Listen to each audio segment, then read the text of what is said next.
All right, everybody. So, welcome back. Last session, we began just as you all had completed the Burning Idol, a magical item that had been commissioned by the Clifftop Academy's newest patron, or employer, if you will. The Burning Idol was a device that was to be constructed to track and monitor the movements of the plane of Fernia across the plains of Eberron. For the exact reason was unknown, but as you returned that item back to Drummond's, the main forge from which you met the two people that helped you build this item, you found the factory under a little bit of a siege by members of the monstrous Drask organization, essentially a organized criminal group that operated in the Cogs as well as other places throughout Sharn. They appeared to be shaking down Drummond, the employer of your two new friends, Tresca and Stoke, who just helped you make the idol. You're able to convince the mobsters that Drummond's wasn't worth the effort, that whatever business that they had with Drummond was best left on the sidelines for now. You all proved that Drummond's was under very sturdy protection that would cost the Drask organization greatly if they were to challenge you. However, they did back off at a cost. A favor to be collected at a later date of indetermined, we'll call it legality. And that they would be contacting you to call up that favor when it was convenient for them. You then returned the Burning Idol to the Clifftop Adventurers Guild. Headquarters.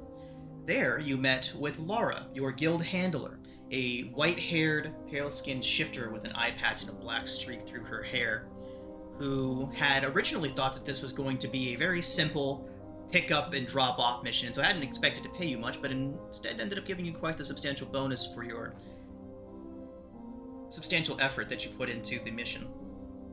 She also introduced you to at least the current employer of the Clifftop Adventurers Guild, a man by the name of Provost Nigel Farius. Provost Farius was a bit absent-minded, a bit scattered, but he was certainly one thing, and that was obsessed with his work.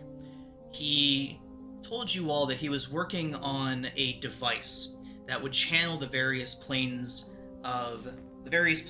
around Eberron into a power that would make war obsolete, is the way that he worded that. That would bring an end to all conflict, that would make conflict, well, obsolete. He refused to go into further detail. But there was a quick snippet in his journal that he had been scribbling notes in that one of you was able to catch that alluded to the channeling of the fires of Fernia, the endless seas of fire in that plane, and channeling them and controlling them in a way. So after that brief conversation with Provost Nigel Farius, that is where we will go ahead and pick up today. You all have just left those private sitting chambers and are making your way through the guild hall of the Clifftop Adventurers Guild in Sharn.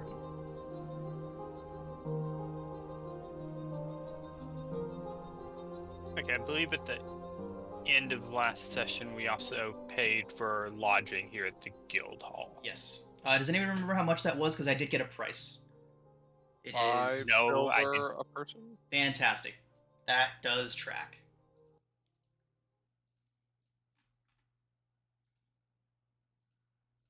And I think that Kay was very kind and footing the bill for everyone. I think he foot the bill for the taxi. Why not both? That's a fair Because question. I'm not made of money. I mean, if I want to be cheap, I will go back to my lodgings down in Lower Door. Well, that seemed extraordinarily optimistic of our new friend, our new benefactor. I mean, what do you guys think about that? Completely over, getting rid of war. I mean, I kind of think that that's what led to the mourning, don't you think? I think that if you get rid of war, that means everybody's dead. But It concerns me that he's trying to track the planes. I think we should kill this guy. That was a Breaking joke. up a bit there. You're breaking up. Oh, sorry. while it concerns said me, Suggesting murder again there. Yeah, I said I think we should kill this guy.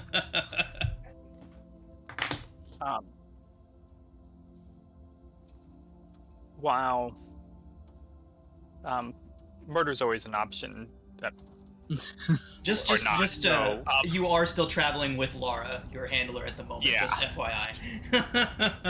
yeah, I was being obviously sarcastic. Right, and I'm sure that wasn't spoken out loud. So. And while the ability to accurately track all of the planes and their various manifest zones that come and go, in general, I can see its uses, I can see its dangers, but I'll be honest, I'm willing to help him if he can actually track Dalcor. Well, I mean, I'm always up for a little bit of excitement. I just, maybe our relationship with him can help get him back on track, because I think his cheese is close to slipping off its cracker. If I'm to be fair, and I hate to say that. I mean, Is that all that unusual? He seems so earnest, and I'm very intrigued to read his thesis. I mean, I'm happy to offer notes, but I mean, it smacks of the kinds of things that were talked about. A war that lasts 100 years, and the only way to solve it is to, create something that's so powerful that no one can stand against you. Well, the war's done now. We don't. I don't know if this is the right thing to do, but maybe we can influence him in the right way, kind of like we did with Drummond. Yes, we turned Drummond around. Yeah, He's a much better Surely we person did. now. Yep, definitely a much better person. Not the exact same person. By but threatening realizes his that- livelihood. What? It's Threatened livelihood? No one threatened any livelihood. Mm-hmm. Of course not. So with the talk of threats and other such things, and the question of, I am trying to make up words today. The questioning of Farius's motives, Laura would inform you all that she does have to take her leave, but that she has agents keeping a close eye on Farius, and that they looked closely into his background, and he doesn't seem to have anything suspicious. He's been very, very much cloistered in the libraries and universities of Sharn for pretty much all of his life. But she does assure you all that if they come across anything that would set off any alarm bells, that you would be the first to know. She then says that hopefully you don't find working with him too distasteful, because he does have another job for you all. If you all would meet her day after tomorrow for breakfast at the Drunken Dragon, she will give you the details and brief you on your next mission should you choose to accept it. very well. I can like I said, empathize. Go ahead. I can empathize with growing up sheltered. Maybe he needs to just get out more. I can attest that is not always the best route. You were sheltered, Dimitri?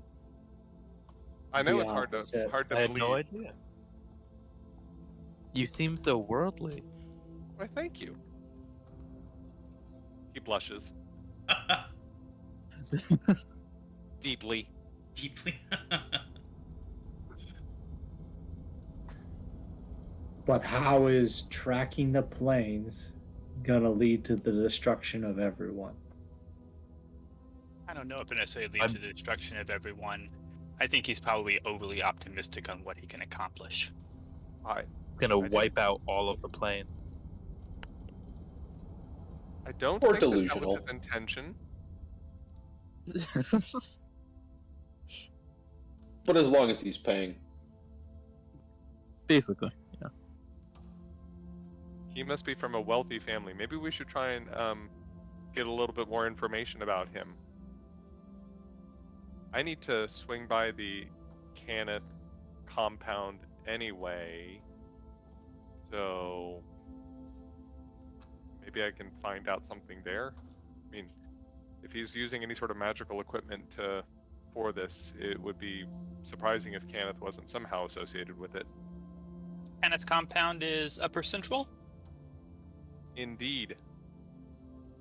Have an errand to run in Upper Central as well. I'd be more than willing to accompany you.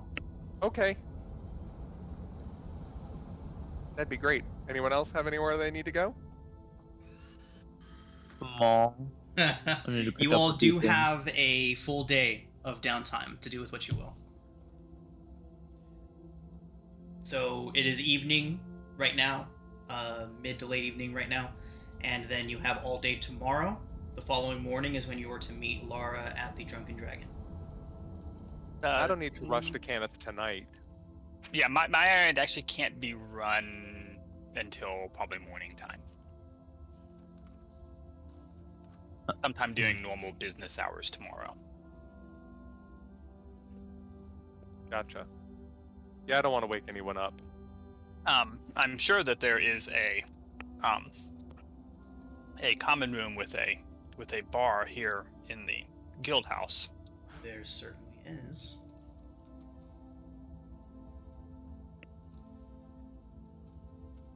I'll buy the first round.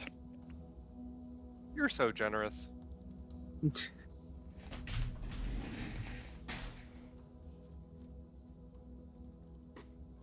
Okay. Yeah, standard drinks, standard prices for drinks, so... First round for the entire bar? Hey, listen! Friend Key says first round's on him. Kay says first round's on him. Us. So it's just two silver for a gallon, for like a gallon jug. A gallon, A Jesus. gallon. Gallon? Kay just like puts his hand over Dimitri's mouth and like pulls him away. No. Real quick, here's the snippet you got from Farius's journal.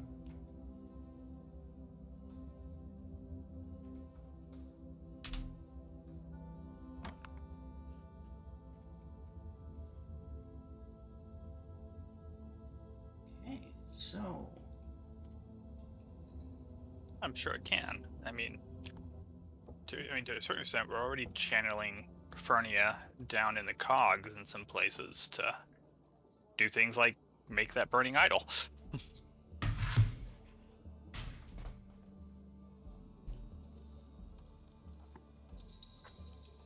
Yeah, I forgot to ask Laura if she had expected that, but I got maybe the impression that she didn't. oh, She didn't seemed a little surprised about what? about how aggressive the construction of the burning idol was. Yes, she was under the impression that you simply needed to go down there and pick up an object and bring it back. The idea that the job would be so dangerous and volatile was unknown to her. It wasn't that dangerous. I mean, only Red one might of us got disagree. knocked unconscious. Yeah, we'll go ahead and we'll be sure to make it more difficult next time. Don't worry. None of us were barely even able to touch it, or half of us were barely able to touch it. And then Yuji comes in and learns his lesson. His first hit was insane. First Mhm. attack roll of the game, Oh, yes. a crit with almost like max rolls for radiant damage. Jesus Christ! Yeah, Get that was down. big. It's gonna be my shine. It was like- the rest of the campaign. It was like double 8s and double 7s, I think, right? Jesus. It was a huge amount. It was the best you could have asked for. And then he got what he gave. Metagame question here. Because I don't know Eberron. Is it common for like all of the planes to like interact with the world that we live in? Manifest zones happen kind of all the time. They're more common when the moon is full. The moon that Like is even for like, associated because there's with like that a plane. plane of like ice and trees and all that, right? Like, so when the moon's full, the tree place is easier to get a hold of, or what? Yeah.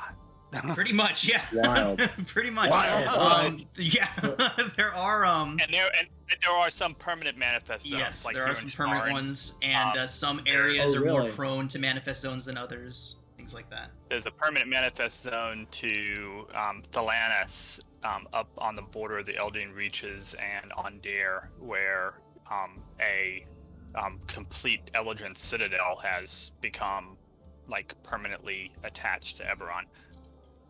What if you flew to one of the moons? Does that do anything? Is that like a... He's I never don't know. done that I'm aware of. That's amazing. Maybe we should try that. I bet Nigel would be interested in that. He might fund that. We might be able to convince him to take a different direction and fund. That would be exciting. Red, you are always open for adventure, and I like that about you.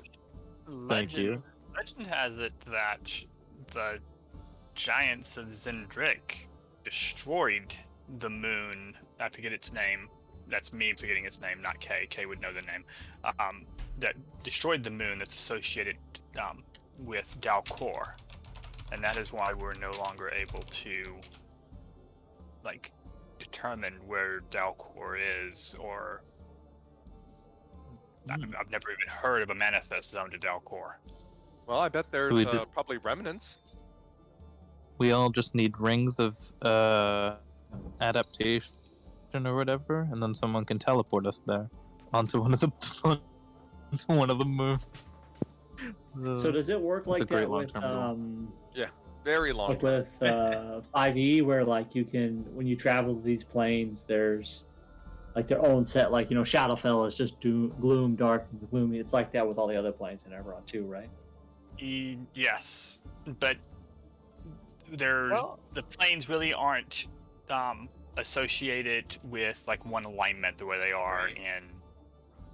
But so like if we transport it to the fire plane, we're all just gonna burn up, or is there like Well, actual it depends things on where to do you there? go. No, it's the You Sea of do- Yes, Fire. okay. The City of Brass is located there. Stuff like that. Right, there are places Okay, that are alright. designed to not be utterly hostile to people not from the plane.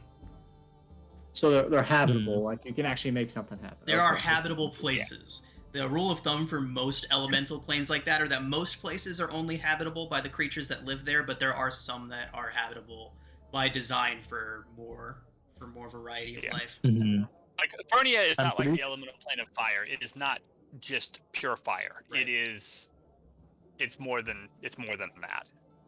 Well, I'm you pretty see, if sure you're- at least with my Forgotten Realms knowledge out of character, I'm pretty sure most of the like land masses on most of the elemental planes are because they like leaked over from the elemental plane of Earth or something like that.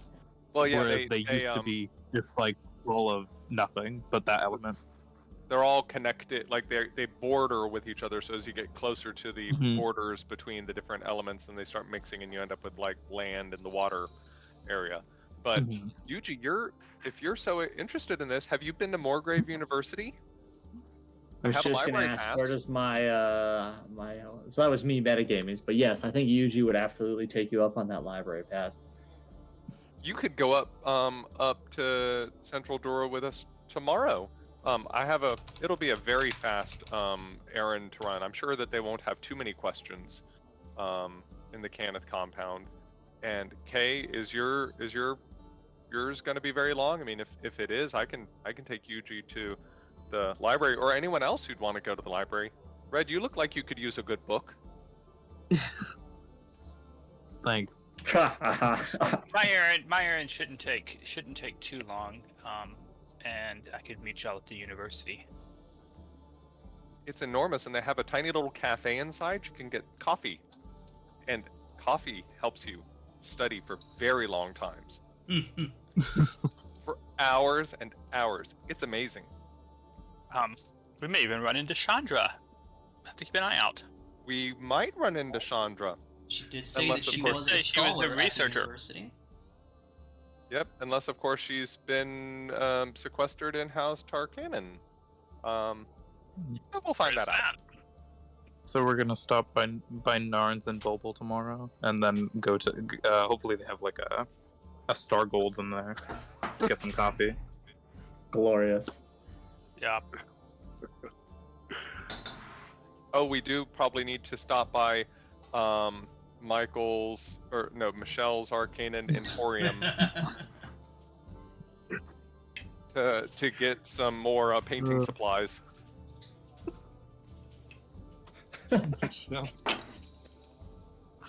This is so stupid. I love it so much. Yeah, Marche's. Oh, I'm sorry, it's Michelle's Arcane Artistry, crafting goods store. Crafting good I stuff. have it noted. And I'll be going by Scribe's Depot for some inks and parchment. My favorite is always going to be the Waterdeep Dragon Heist Gnome Depot. No Depot. Amazing. Oh, That could God. be like House Sivler, House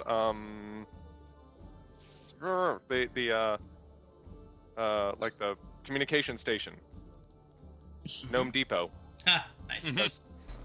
because they're the gnomes. Do actually need to stop by Gnome Depot. I don't have many construction supplies on me. Not enough anyway. Alright.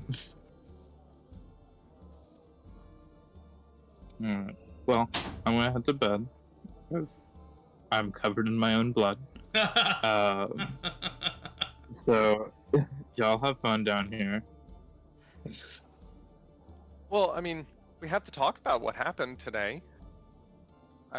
Don't we? We just did. We Oh. kicked some ass, right? Yeah. Some of us. I Mhm. didn't. You did fine. You did fine. That thing was so big. And ugly. Yeah. I really didn't want to like pull him into the fire. I thought that was a bad idea, but I really thought that was also the right thing to do given the circumstances. I think it may be best that you didn't end up pulling him all the way in. Oh well, Yeah, there was so then he much. got I to don't move it think back. all of them could have fit. Well, there's that too. Then he got to live because I'm so merciful. And again, you did good. That was the right thing to do. I agree. It made us a good relationship with people that, again, maybe we can have a good influence on them. They already agreed that they Mhm. weren't going to make us do anything criminal or underhanded as part of the favor. In general, murder is Bad. frowned upon here in Sharn. You know, Pretty much red everywhere. wonder legs. I hear that's unique to Sharn. It was that way in Syri. Just one bad guy away from me in a murder hobo group. Here we go. My Usually, experience approach, with Syri is less than memorable. I don't think we've even killed anything that was alive. The only thing we've killed is like animated fire. I don't think we've killed anything that's alive. That's a quote for the roll for the scrapbook. Did when the elementals were killed, did they disappear like they were conjured, or did they There were no corpses. Okay. Yeah, They you're right. We didn't screamed. kill anything. They screamed in pain as we tore their souls apart. Oh. Oh no, I didn't even think about that. I mean, Warforged have souls. Has anyone done any studies to determine whether elementals have souls? I have. They don't. Dang. Dang. if elementals have souls, then every skyship and elemental galleon and lightning rail is simply torturing elementals. Basically, slavers. Well, House Kenneth, I say very sheepishly, doesn't have the best reputation or track record on those things. Well, You see, Yuji kind of look down at his chest. It seems we all have bad affiliations in our past. I That don't. always just gives I'm us somewhere better. better to go. It's like, not me. I'm perfect. Yeah. I don't know about y'all. Built different though.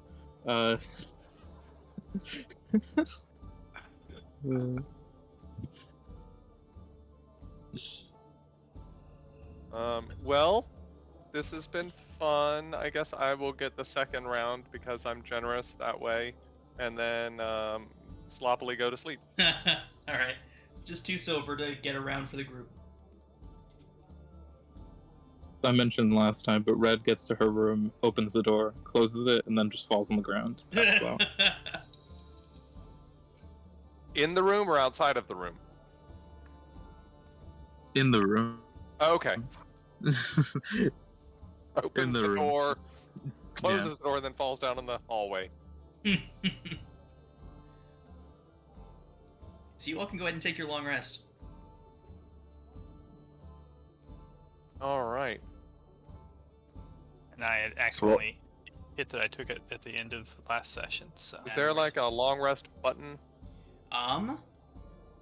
If you go, I had to find it too. So if you go up to the gear on your character sheet and you scroll down, it's just above the general options chat on the right, short/long rest. If you turn that on, 2 buttons appear. Okay. I had to find that today. Oh, my bad, everybody. I do not have your button, your short rest button set up. Let me. Well, we don't have our and I also didn't have our icon. So even if it were there, Everybody's token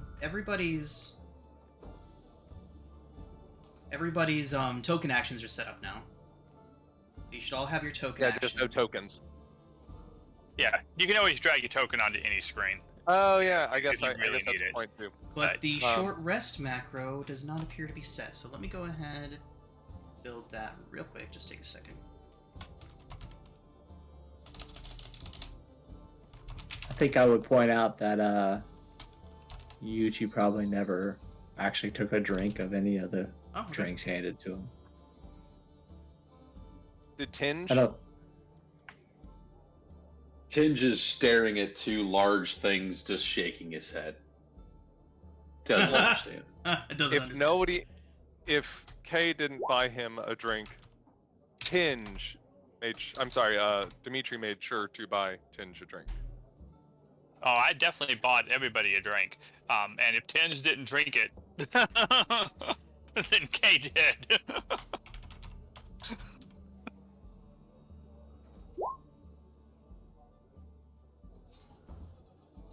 Okay. If anybody has not done their long rest yet, you should have your long rest, short rest macros available to you now. And I cast alarm as a ritual before going to bed as well. Okay, Dimitri. Okay. I guess I didn't use this slot because I'm going to do it. Well, but I'm also going to bed. Cool. All right. The long rest buttons are set up in your token action macros. Awesome. Artificers, ritual casters. Yes. He gets some, yeah. They have very few rituals, though. They have, like, alarm and detect magic, and that's, like, most of them.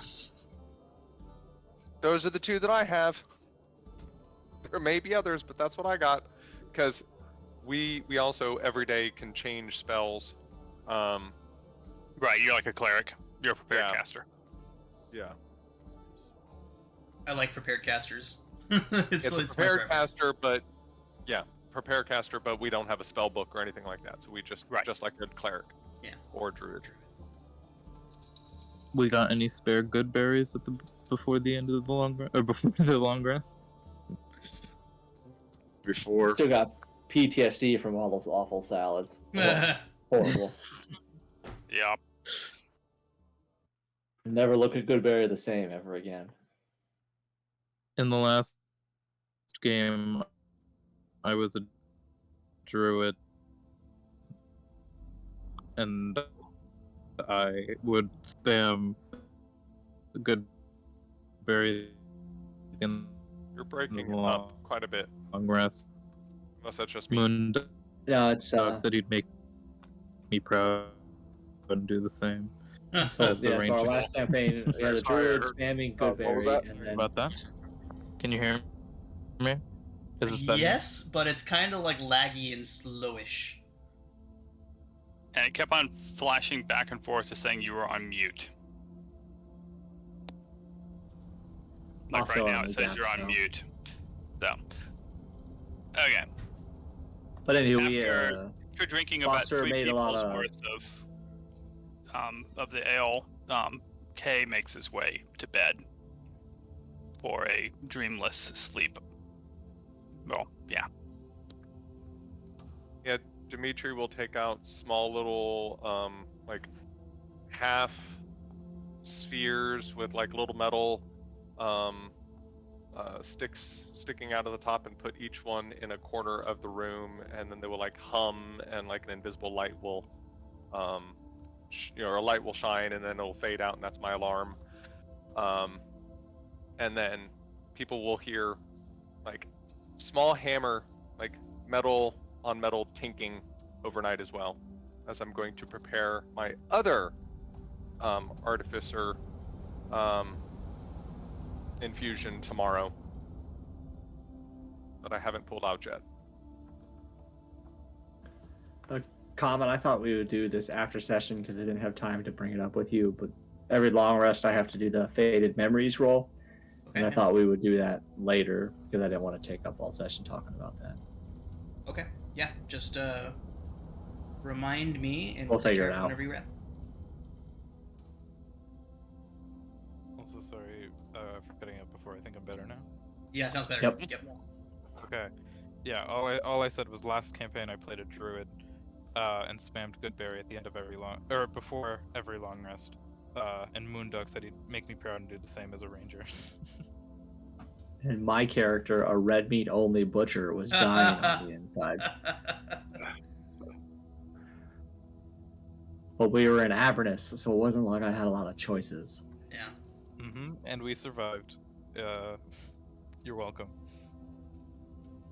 I played in an Avernus game, and our GM made it to where everything that we ate kind of tasted like ash and soot, and very, very unpleasant unless it was made with significant amounts of sugar or salt.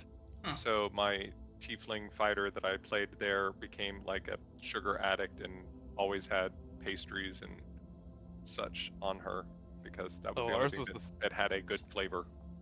Oh, ours was the same. They hated eating them. Carl Sprig's backstory just got unlocked.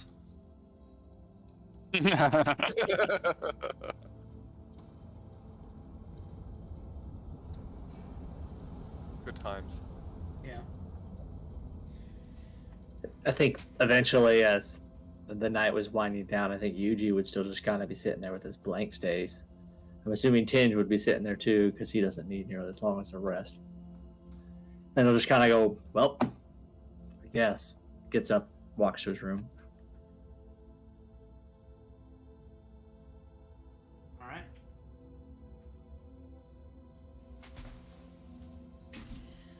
All right, everyone. So, if there is nothing else you all would like to do with your evening, we can go ahead and fast forward to the following morning.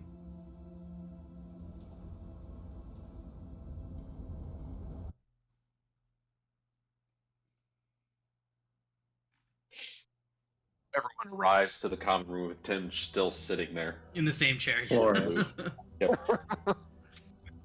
With the glass right there in front of him. Exactly. Everybody. Exactly So where what we time left do you all? What time do you all gather? Or those of you that plan on GG. going to the to Upper Central together at least. Dimitri After is an early morning person, so he's probably bright-eyed and bushy-tailed up there at like 6:30, 7 o'clock, waiting for everyone. I think Yuji would also be an early riser and be there relatively early. Oh, I don't know what just happened. Full armor clad though, carrying his spear, ready to rock and roll. Oh yeah, Awesome. Dimitri, full armor, but again, very quiet sounding as he's coming down the stairs. Okay. And draped over his arm is a small little guy. Looks like that. Little dragon, kinda looking person. Ah, there he is. Ah.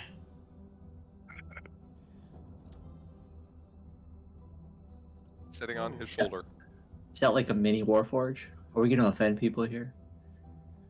No, I will whisper. Oh, to know. No. Homunculus. Homunculuses are really common in Eberron. We would all have seen various forms of homunculuses. Right. Homunculi. Homunculi. Yes. I Homunculi. think. I don't know. Homunculi. Well, homunculus is a masculine Latin noun. So it goes to homunculi. Terrible. So thanks, I hate it. Day ruined. Because the I all by itself in Latin is pronounced E. If you want the I sound, it's A-E, and you get I. Homunculi. Red A would little also be- man, mannequin, a miniature adult that in theory preformation is held to inhibit. What the? Okay, that's different. I like a little man though. He's just a little guy. Yep. Just little guy. Little guy. Oh yeah, 'cause, like that's what I was thinking of. Homunculus typically isn't like a robot. Yeah. It tends to literally be like a little guy. I've had them be miniature Yeah. gargoyles before. Like alchemists make homunculi that are like flubber, Ah, nice. Yeah. Red would also be a bit of an early riser, though she would be like soaking wet and brushing her hair as she's like getting down the stairs into the bar. Nice. Hey, So, Tinge. like 2 hours later, a slightly hungover Hay would appear. Everyone's all downstairs and waiting.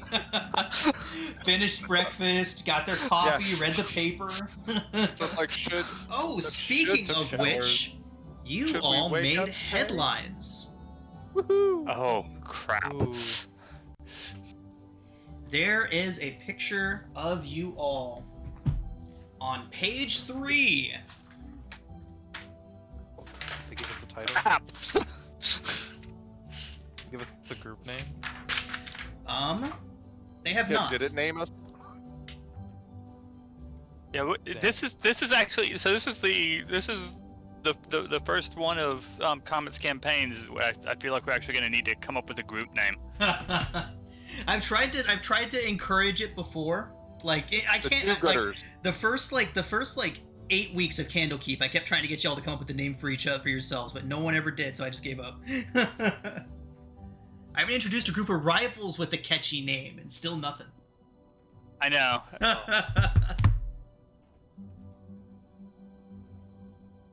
One day the Fastidious Five will ask you again, and you'll have to answer, and that'll just be canon from that day forward. Whatever ridiculous thing gets blurted out first. But I digress. The Sharn Inquisitive does have a blurb on you all, a small picture on page 3 that has you all standing near Drummond. One of you has their hand on his back while you talk, and the others, there's one of you standing in the background with your fist in the air, along with several others standing with several other Warforged. Let you all decide who's doing what in this photo. But it is very clearly the 6 of you. Silas, you move hooded and cloaked most of the time. So does Yuji. Is that correct? Zero and Yuji? Yep. Why don't we do a retroactive stealth check to see if you all manage to hide your faces? Oh boy. I don't think Red was even like interacting Nice. with Silas, all they have of you is your back. Ah. Yuji, you're picking your nose. Perfect. I don't think Red even interacted with Drummond when they were like convincing him to do stuff. She was just kind of standing in the crowd. Okay. So we will say that for the purpose of this, you were at least standing nearby. I had to pull my headphones off there for a second. I assume I'm prevalent in the picture since I was doing a lot of yes. talking and. Right, exactly. Whoever, yeah, basically, so yeah, we'll say that Dimitri and Kay are featured prominently. Yeah, Dimitri is like probably like, there with the house dragon mark like Just glowing out. like a freaking beacon. Yep, awesome. Yeah. Gonna make today a good day. Kay just does a face palm. It's like, I know better than this. I know better than this. I know better than this. Oh, look at this! It got such attention. I bet this is gonna have a ripple effect everywhere. This is Yes, this it such good is. news. I hope everyone sees it that way. Oh, Do you guys want like a disguise or something? No. Tinge immediately just starts looking around the breakfast bar. I have like contact lenses if that would like make you feel better, or like hair dye. I don't think I'm Finch good. needs that. Yeah, real quick, Tinge, what specifically are you looking for? Just to see if anyone notices you or anything? Yeah, I'm just seeing who's around us. Okay. Yeah, go ahead and make a perception check. Just as the general speaking of it goes, it doesn't seem like anyone's like, ooh, pointing, like no one has a newspaper and isn't pointing at the picture and pointing at you guys. You made page 3 of a daily newspaper, so...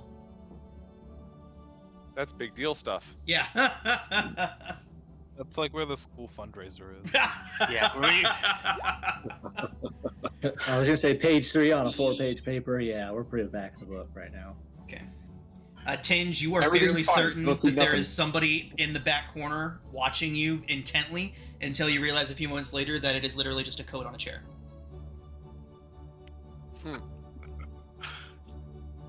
Look groggy from sitting still for 8 hours, 12 hours. I don't think Warforged get groggy. Grumpy maybe, but not groggy. Rusty, sorry. Is that Would offensive? would Laura, our handler, be around or? No, Like, Laura would be in the guild hall. She's not expecting you until tomorrow, so you can track her Okay. down if you need to, but it would be that tracking her down. No, I think I would continue to pursue the library. So, I believe Morgrave is Upper Minthus.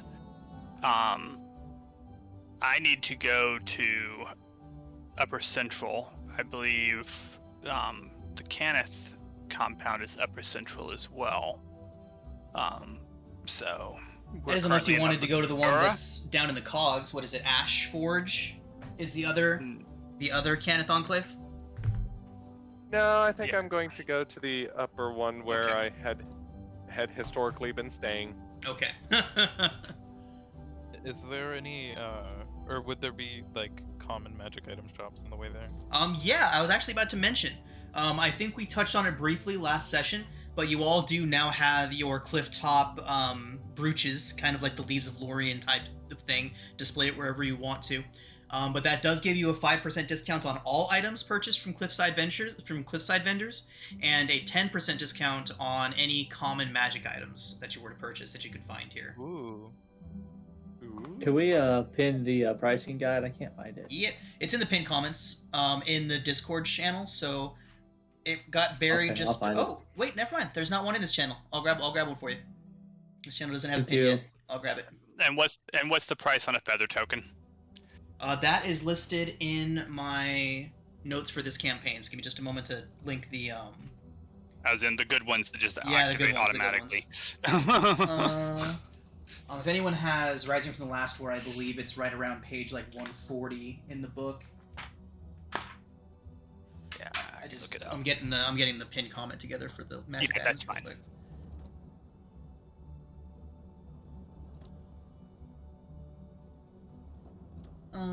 And here it is. It's not perfect, but it's what we use. Consistency is key. Consistency is key, exactly. I just needed something that I could use across all of my games so that people that were in one game know that a +1 sword is going to cost the same here as it is in any other game, and we don't have to be figuring out various pricing guides in every game. So that is pinned now, and I feel like it's going to come into play a lot in this game since it's Eberron and we have such a ready availability of various magic items compared to other settings.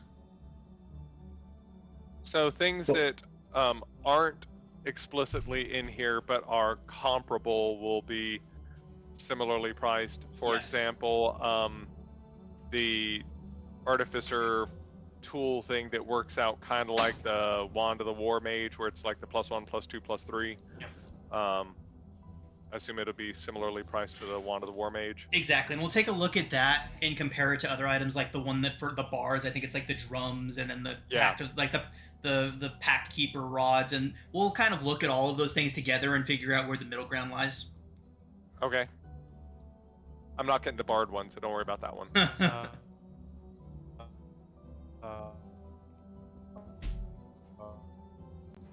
Foster, we can't hear you. Right, we just got an extended that went on for a while.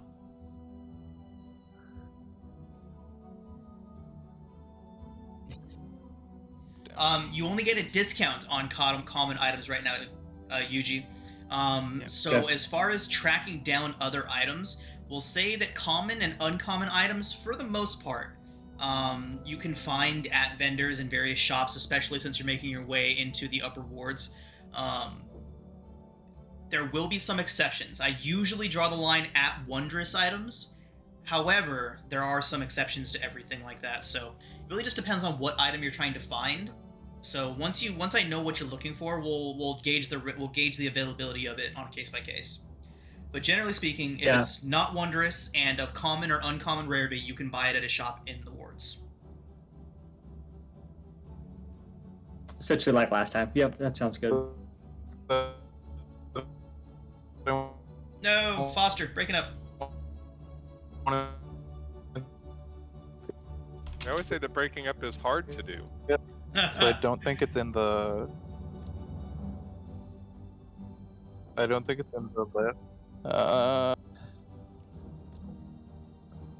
are you looking for?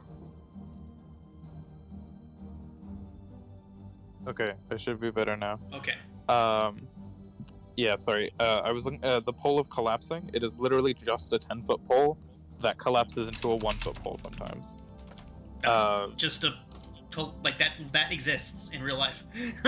Yeah. Yeah. So would that just be the price of a regular 10-foot pole? Like, we'll say, since it is fancy, God, since it is a fancy one, we'll go ahead and say that it is 50% more. We'll say 50% more than a regular 10-foot pole.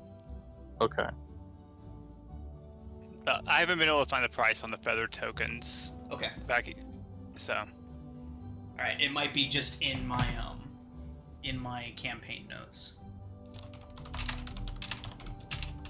I'm sure it's in the book somewhere. I kind of remember it being there, but I have been unable to find it because my access to the book is in D&D Beyond, and so it does have page numbers. Okay. I want to note, it being an additional 50% on top of a 10-foot pole means it is 7 silver pieces. Nice. Amazing. Yeah, that's great. Let me see if I can find a price on that feather token for you. Featherfall Talisman.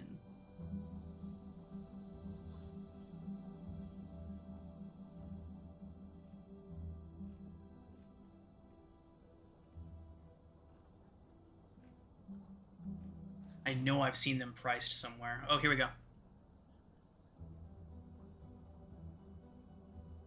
Okay, so the reusable one is 10 gold. Okay, I buy one. It's not that bad. No. The reusable one that For just sure. immediately casts Featherfall on you if you fall more than a certain amount. Yep. And I Oh, also cash Featherfall in Talisman? my Featherfall my lottery Talisman. ticket. I also cash in my lottery ticket. Nice.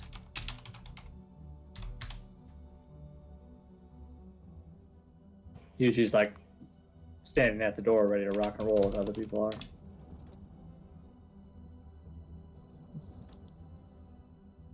Yep.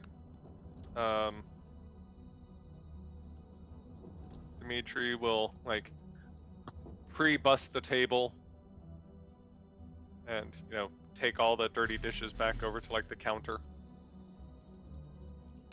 Yeah, I just had a question on the price, because anything from Tasha's is annoyingly also not on the list of the stuff, so it is fiat and stuff. So that's the Masquerade Tattoo. It can cast Disguise Self, and the other stuff that I mentioned, Attunement. And it's common. Common. Okay. So let's compare it to something like a Hat of Disguise or something like that, and kind of gauge it from there. And a Hat of Disguise is uncommon, so it would probably be a bit cheaper than that. Yeah. And this doesn't conceal your entire identity. We'll look at that and then go down from there. Or if there's any sort of wand or anything that can cast minor illusion, we can price it that way as well.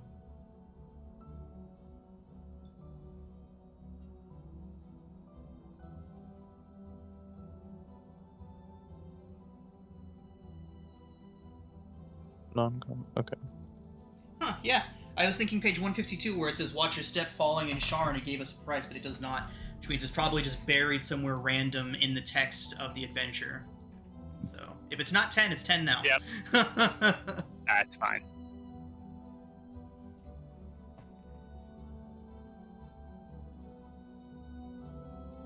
So, along our way, I'll also stop by a store that sells, it might be the same place that sells the feather tokens, and buy some ink and parchment necessary for scribing a couple of scrolls. Okay, cool.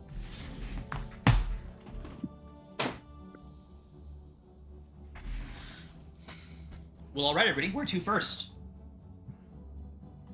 The university. Yuji has no chill. Okay, so are you all splitting up and meeting back up later? Are you all going to one place together and then to the next place? What's the word here? What are we doing? I will split away once we get to like Upper Central, and we'll meet them at the university. I will go with Yuji to the university, and then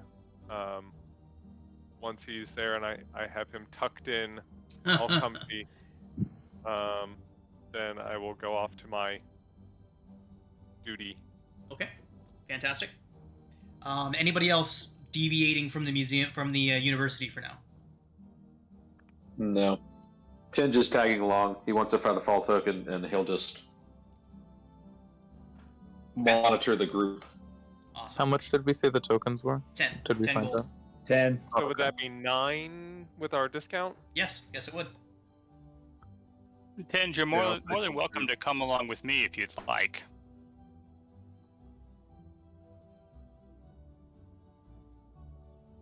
Stoic silence. That's fine. I'm gonna. Okay, breaking up a bit there, Tinge, but I think you said that you're going to stick with the university. That's what I think he said too. Okay. Yeah, I'm gonna stick with the group. Got it. Okay. All right, everybody. So, let's go ahead and make your way to the Morgrave University first. I'll be back in a minute. Okay. Okie dokie. Okay. So, a central complex of towers rising up. It's pretty difficult to miss, especially for those of you that have been here for some time.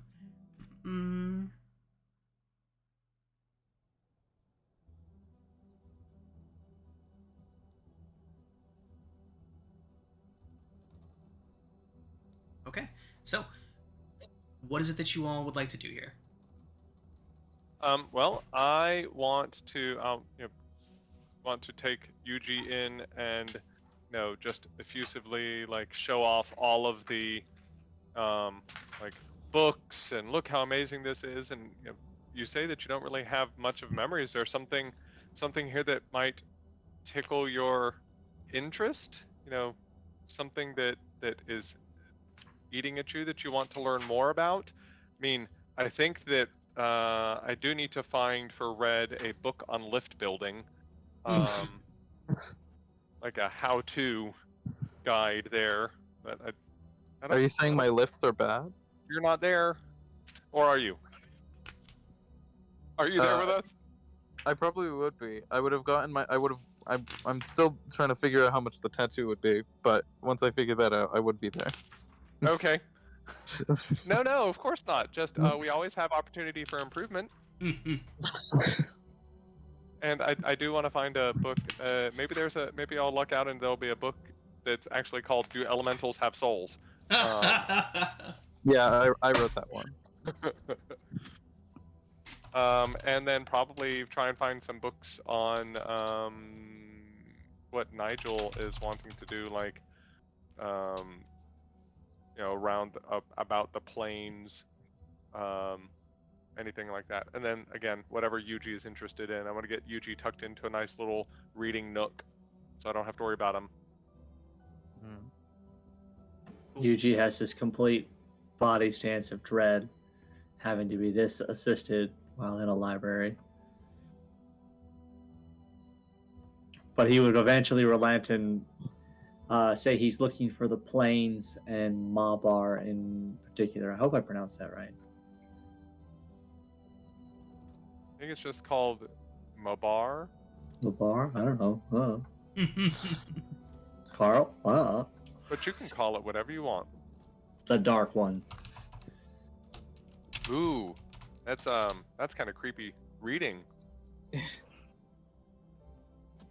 What do you think you're gonna find there? Or are you just studying ahead for what Nigel wants to do later? A little bit of both. Great. Well, I'll see what I can find, and then get you that, and then I'm going to run off and just run a real quick errand. Everything will be fine. Don't worry about me.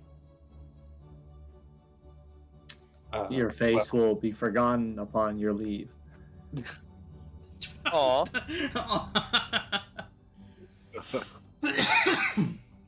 After getting her pole of collapsing, Red will sadly have to throw away one of her sacks because she cannot carry that much.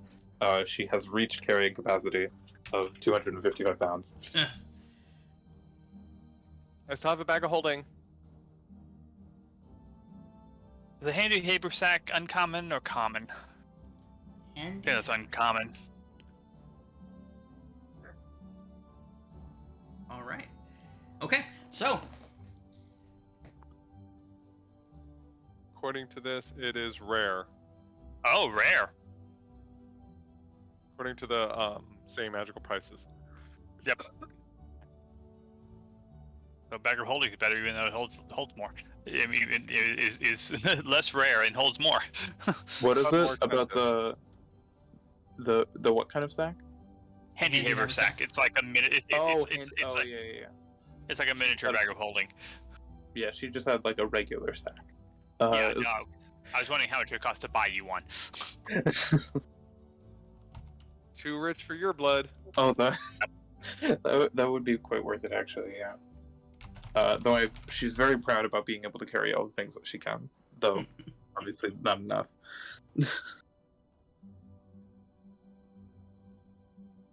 Well, I'm gonna get the books. Anything that might be of interest lore-wise.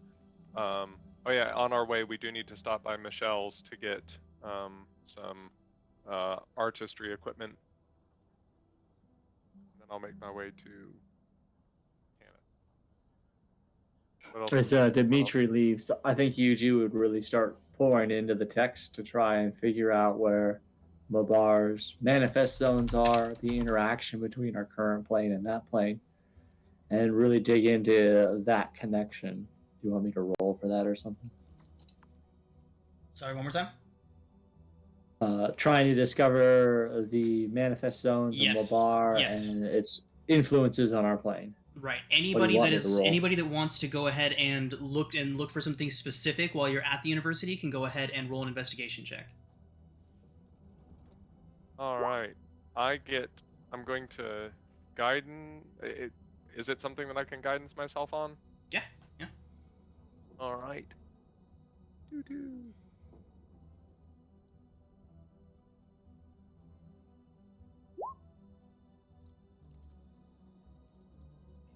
Okay. Yuji is so much better at that than I am. All right. So, Yuji, in your search for information on Mabar, however it's pronounced, you do find a small section that appears devoted to the various planes, and another section within that one dedicated to Mabar. You are able to uncover with a 19, we'll say, 4 various volumes. What languages do you speak, Yuji? It's a great question. One moment. We'll say one Common of them. and Draconic. Fantastic. Oh, that's perfect. One of them is in Common.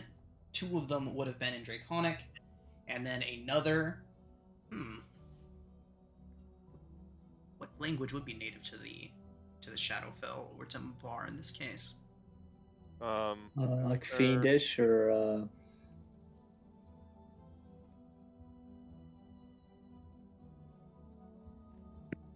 I mean, any of the abyssal, celestial. There it is. Abyssal. Any of those. Abyssal's the one that was coming. That was on my mind. So we'll say the last one's an Abyssal.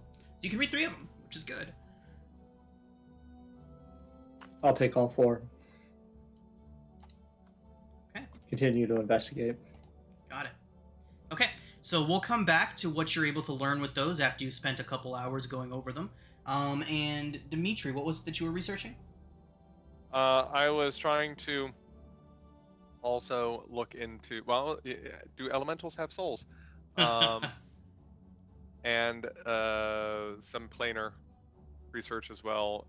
Get an inkling of the direction that Nigel is going. Fantastic. Luckily, the section that Yuji found can also help you all out with that. Tinge, not so much luck. And just trying to didn't do a whole lot.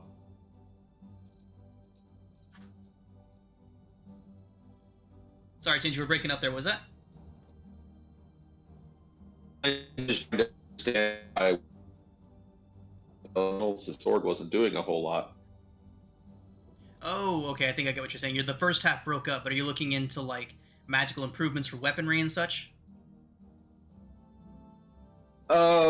Just Tinge is trying to understand why Oh. when fighting the elementals, it's Got it. See, that time the first half went through, but the second half didn't. But now we can put them together. So, so Tinge, unfortunately, your search for books on the subject yields less than positive results. But again, thankfully, Yuji's 19 is able to guide you all towards a section where you can dive into that fully. Since all of you are kind of looking into the general same topic of elementals and the various elemental planes. Yuji, have you spent a lot of time in libraries? You seem to be a natural at this. It's like the Dewey Decimal System just came so natural to you.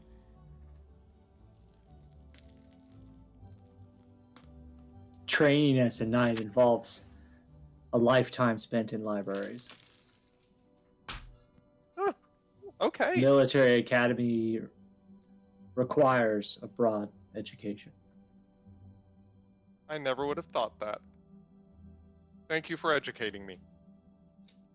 By the way, I did find a thing for just general common magic items. In Xanathars, they give an idea of it, which is 1d6 plus 1 times 10. Oh, okay, cool. For your tattoo? Yeah. So can I just roll that? And That then... you can. Okay. Good luck.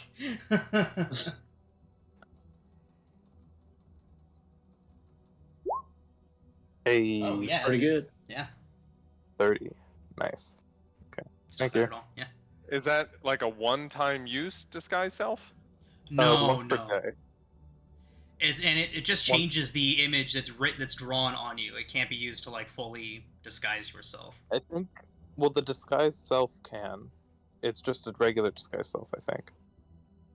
And then you also can manipulate the tattoo however you like, as a bonus action. Sorry, Anytime. I think there might have been. I think I might have misunderstood exactly what you. Oh, the Masquerade Tattoo. Let me go ahead and take a Mhm. second look at this. I think we were. Yeah, I the was thinking of a disguise, different one. you can cast disguise self once per day. And then, additionally, not- the tattoo can be manipulated. So it's not like having Mask of Many Faces or a Hat of Disguise, where you can Mhm. cast Disguise Self at At will. will. Okay. Yeah, So it's once very per day. much less powerful than that. It's one disguise self, and I already have disguise kit tools, so it's not like that's not a big boon for me. Okay. Just 1 second. Sorry, I've got 100 different things going right now. I'm trying to figure out more about the Morgrave University, trying to figure out where the fuck Canis South's organization is headquartered in Sharn. Like, I'm trying to figure out these magic items. I'm sorry, I Mhm. misheard exactly what item you're going for, so that should be fine. Let me just go ahead and Mhm. double Yeah, I check sent a here. link to it in Okay, the yeah, I got it. Holy fucker. chat. I was just looking at other magic items, and the Hat of Disguise is 5,000. Yeah, you can also do that like literally every other 6 seconds Yeah, to yeah, become yeah. something else. So I feel like this is quite different. Right, it most definitely is. It's a very lowered version. Okay. We'll go ahead and stick with the 30. That's fine. It's not super overpowered or anything. hmm She also doesn't like using magic, so she probably wouldn't even cast disguise self. Okay. So 1, 2, 3. Cool. Sorry about that. No worries. It's my fault. I should have been paying closer attention.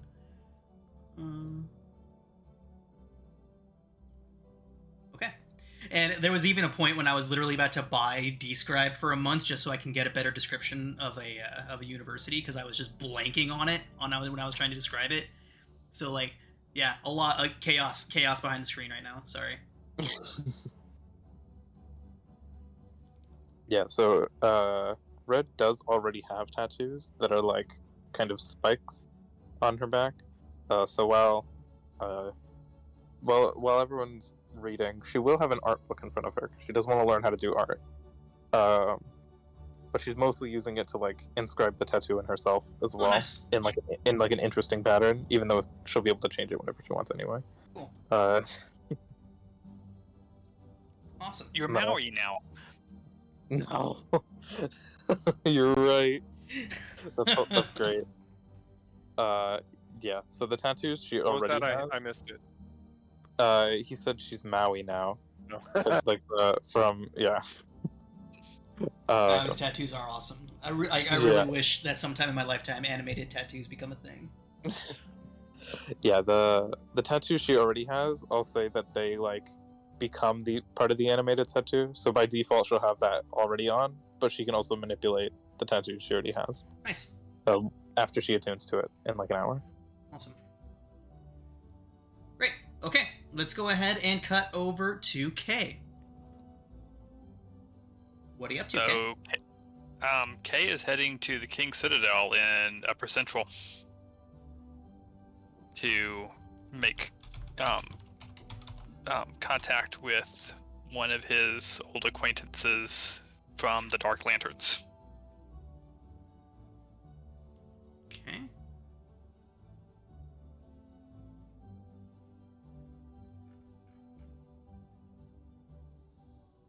And his primary thing is to let them know that our group has inadvertently become slightly entangled with Dosk. Okay. All right. Is there a specific individual that you'd be seeking out here? Probably Winston Urdane. Winston Urdane. Okay. He'd probably be fairly low ranking, because he was a rookie when when I knew him, but Okay. he's from a noble family, so he probably rose in ranks fairly quickly. Okay.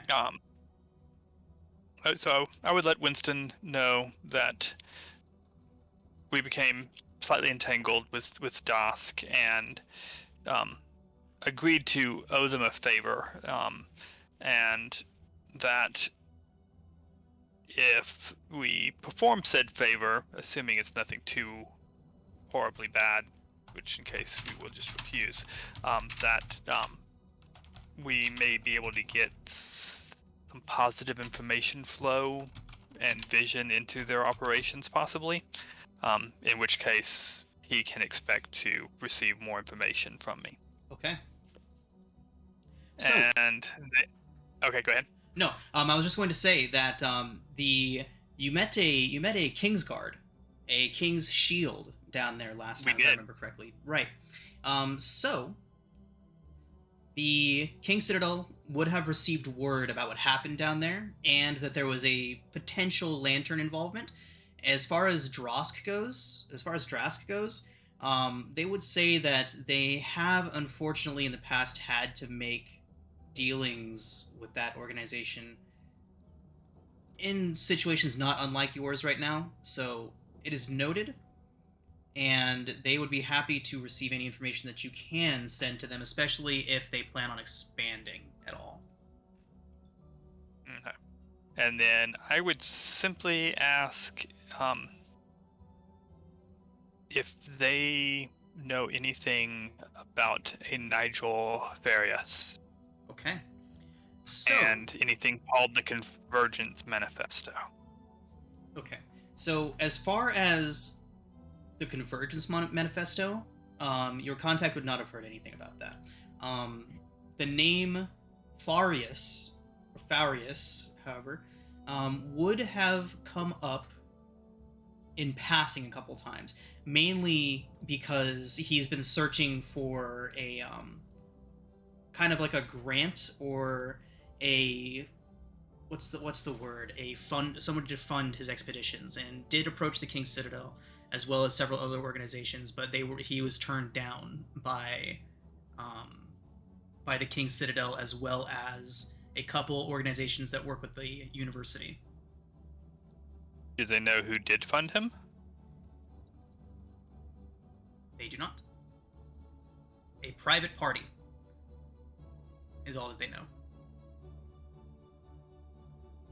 I will thank him for his time, tell him we should grab a coffee sometime, but that I need to meet up with my companions and bid him farewell. Okay. So that was Winston Erdane? Uh-huh. Okay. Cool. Sorry I couldn't give you more right now. Just when we're gonna do, going forward, I'll give you all a bit of a heads up when we're gonna do these in Sharn things, because this is when we can really start getting into backstory stuff more. And just give me a heads up on what you plan on doing during these times, so that I can really flesh something out for you. I did send you a note. Oh, did you? Shit, I'm sorry. End of last session. It's fine. Damn, I must have completely missed it. That's shit. That's my fault. No big deal. No, damn, my bad. It's good. Shit. Okay, yeah. I'll go find my companions. Okay, sorry, my bad. Shit. Alright. Yeah. So yeah, if I don't respond when you send me stuff like that, at me again, especially on Sundays. Sundays is when I do, like, all of my prep work for the week, so that's when I'll be, like, actively doing this stuff.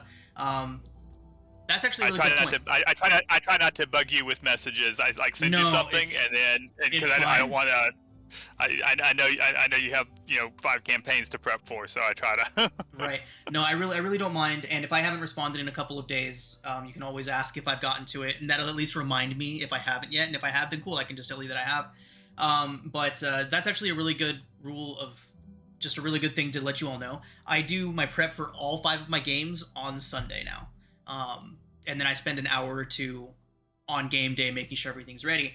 But if anyone has anything game specific that you really want to talk about, all day Sunday, all I'm doing is just prepping games and running D&D, and I have all day to talk to anyone that wants to set something up as far as more detailed,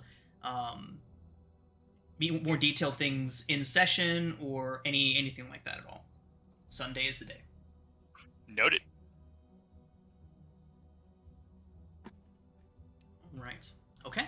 Sunday, And- Sunday. Right. Yeah, I literally just sit down and I either put on movies or sometimes I'll watch football and I'll just prep games all day. It's my entire day Sunday. All right. All right, so let's go ahead and get over to Dimitri on his way Hey. over to the Cannith Enclave. He starts out, moving with, kind of excited, and then as he gets a little bit closer, he'll kind of start slowing down to be a little bit apprehensive. Okay. Mm.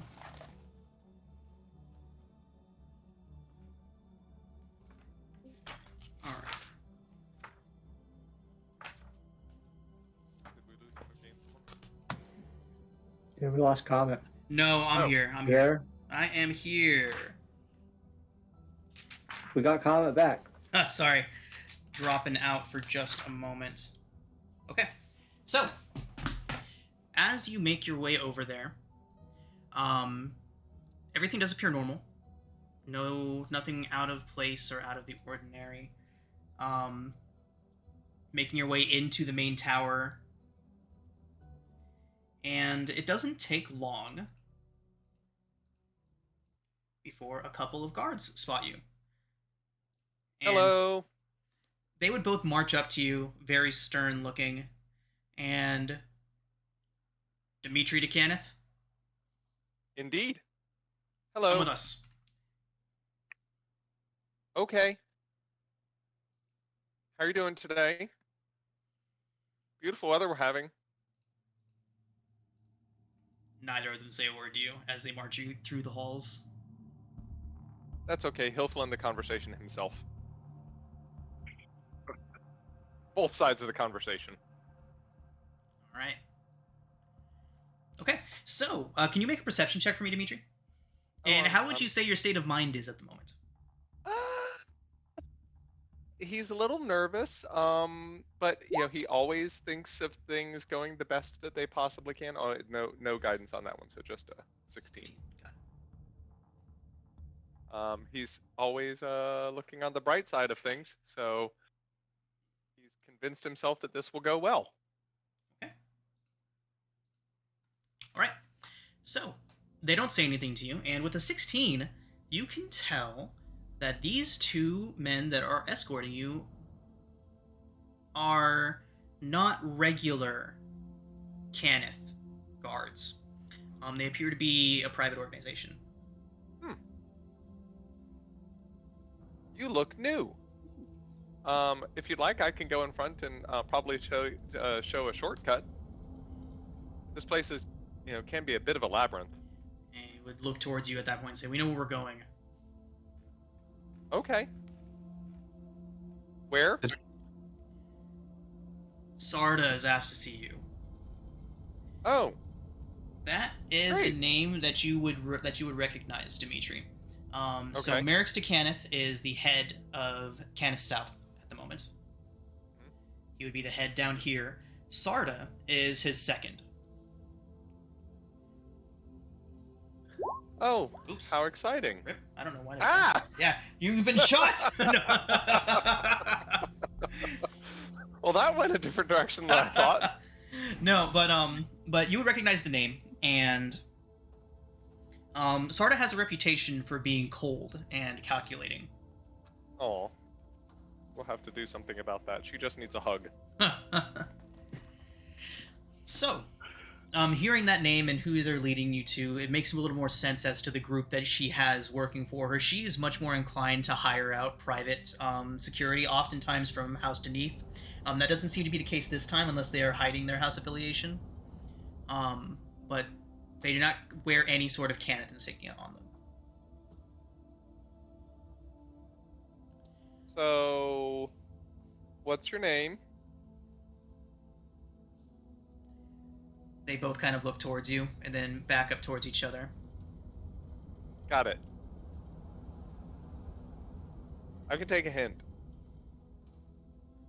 I think you want me to be quiet. I understand. So You won't after hear another peep out of me. Go ahead. no, after That's what he's going to be doing the whole time. right. So after like 15 straight minutes of that, the guards would bring you towards a deep office back in the facility, tucked away, and it's odd that it would take so long to get you here. Almost like they were trying to take you somewhere where there wouldn't be a lot of passersby or observers. And they open a set of double doors into a large, very well-appointed office space.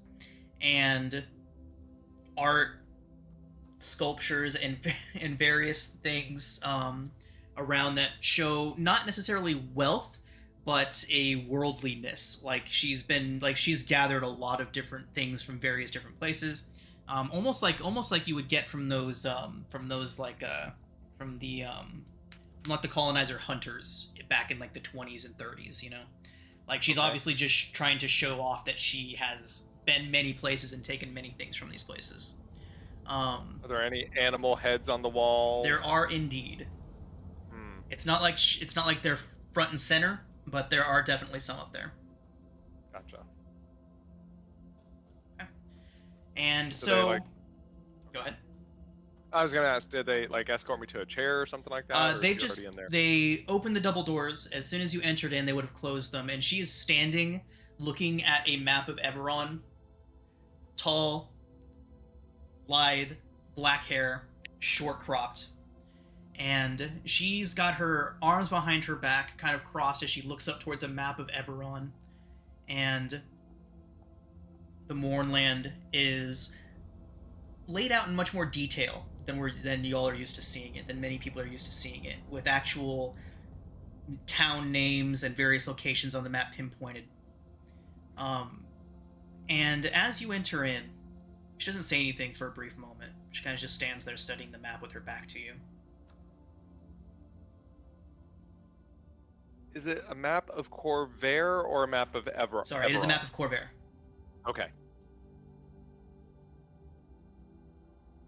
Which is the continent versus the entire planet. Correct. Right. Okay. Hello. Without turning towards you, she would say, "Welcome to the Enclave, Dimitri. You spend time here, right?" Yes. Okay. She would still say, "Welcome to the Enclave, Dimitri. I'm terribly sorry to have heard about your parents. But in light of recent events, perhaps... well, let's just say I doubt they would be pleased." At this point, she would turn towards you, and you can see she's got a burst mark on her the right side of her face, like an experiment blew up in her face at some point. Well, I like to think that my parents wanted me to follow my own path, and that's what I'm doing. So in that case, I think they'd be very proud. So, don't worry. House knows all about your recent escapades. Oh, good. I was afraid that I was going to have to give it all in detail, but I'm happy to do so. I'm even happy to write it out. She holds up a hand. Sorry.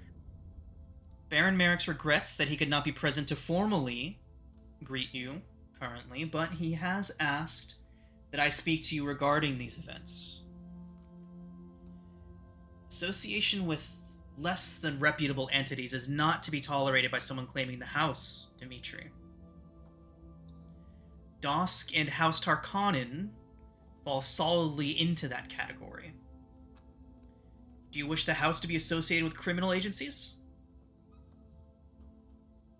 I think that's a trick question, but no. Her eyes kind of narrow when you say that. No, absolutely not. Of course not.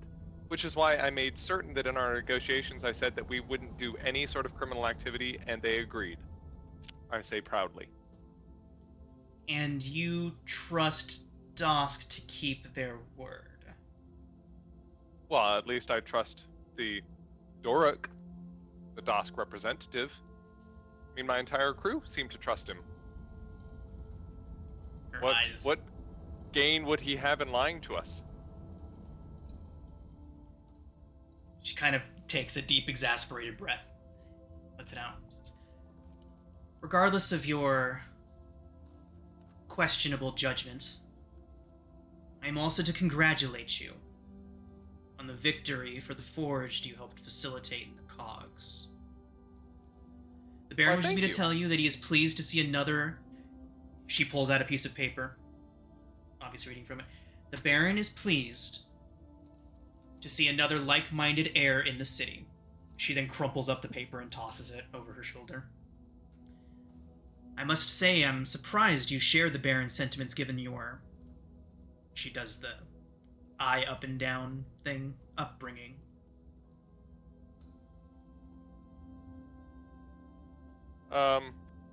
Well, I think that as a house, we have much to make up for.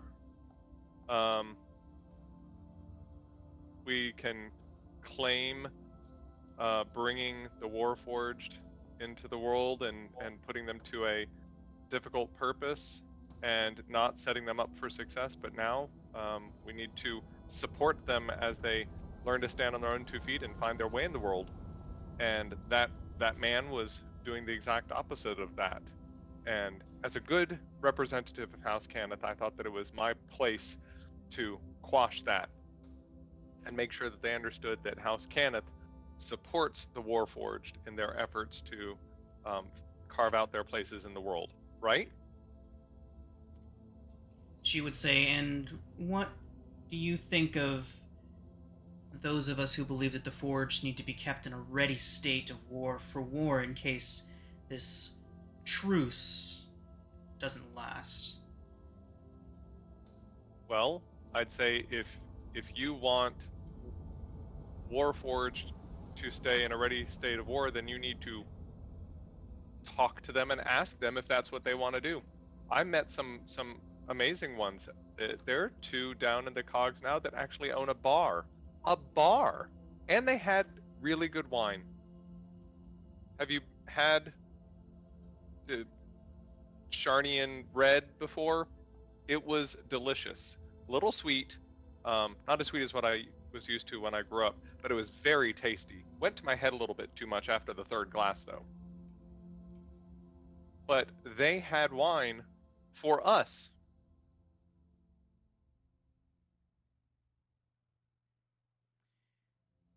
She would... And spoke like giving hugs. She would Stroke, look stroke. concerned. Her brow kind of furrow. Say, they've begun to stray that far from their purpose. Their purpose is existing. I think that they're finding it. They're moving closer to it, not farther away from it. Oh, do you mean they're moving away further from your purpose for them?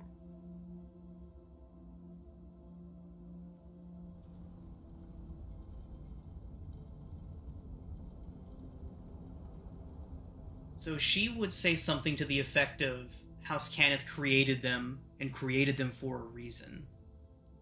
It is not their right to deviate from that reason. I don't know that I know, I've read the papers, I've read the studies. I'm not a religious person by any stretch. I've seen too much in the world to truly claim that, but I can't say that we created them. I can't create a soul any more than you can. Well, except maybe in your womb. But we just, I know it's hard. I'll walk up to her if she's willing and I'll put my hand on her shoulder consolingly. I know it's hard, but the best we can do as they move into the world is just support them in the decisions they make. And if you want to try and guide them, you can talk to them, be nice, be kind, and maybe some will choose to fight with you. But they're not tools. Make a persuasion No more check. than you or me. You can do so at advantage.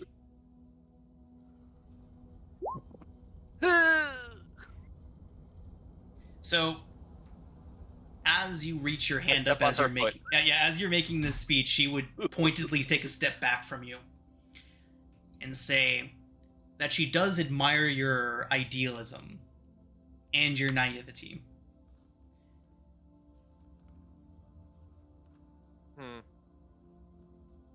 I know that sometimes seeing the best in people can be viewed as naivete, but I just like to think of it as seeing the best in people. Even you. All right. So she would then say that she's delivered her message and her warning. She would add to that. And she would say that you are dismissed and that they hope that they don't see you popping up in any more newspapers regarding this matter. Yeah, I think that I can check that off my list. You know, I'm excited to have made it there, maybe someday again, but I think that's good enough for now. We'll definitely keep a low profile. The group I run with, they're very low key. Okay. I'll say thank you. Try and go and give her a hug, but I'm sure that won't work. Nope, she would this time take another step back, but this time slide a chair in between you and her with her foot. Okay, bye. She And I will nods. leave. That went well. I love Dimitri. Yeah, I mean, like, What's not to love here? I mean, that's wonderful. yeah, okay. All right, everybody. So as you all reconverge back on the library, let's go ahead and take our break. And when we come back, we will finish out the rest of this day of downtime in Sharn and continue on from there. Ace with love. Okay, everybody. So welcome back. Several of you have gone your separate ways for the time being to go through to do various tasks and errands around Sharn, while the rest of you are still congregating at the Morgrave University researching on various topics. Now, while the rest of you catch up, while you're doing your research at the library, Yuji, you have learned several things in your research. Let's go ahead, now that we've all found a good section for several things that you're looking into doing, let's go ahead and get another group investigation check to see just how much you can figure out from all of this. So those of you that are at the Morgrave University currently, so I think that's everybody minus Kay and Dimitri.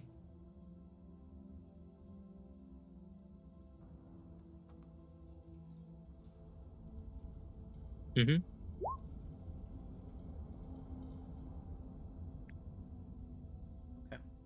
All right. Okay, so as far as group checks go, it could have been better. Yeah. But so nothing too far gathered just yet.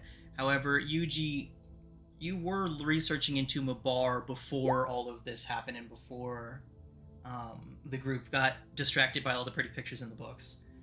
And you were able to figure out a few things just based off of that, Yuji. Namely, the various known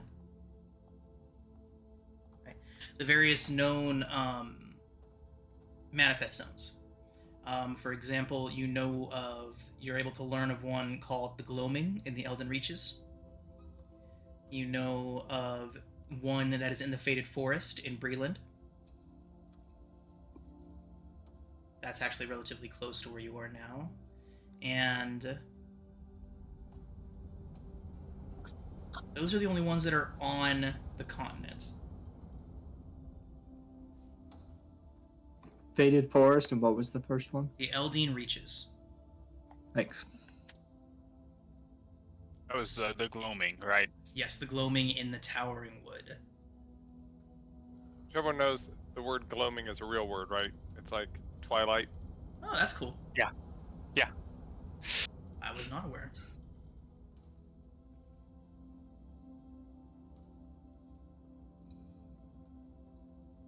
It's I think primarily used like maybe in the like Ireland or whatever.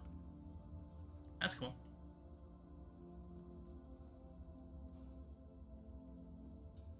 Okay. But nothing more on top of that. Just essentially was able to deduce Just the the location just of these yeah. manifest zones. Right. Okay.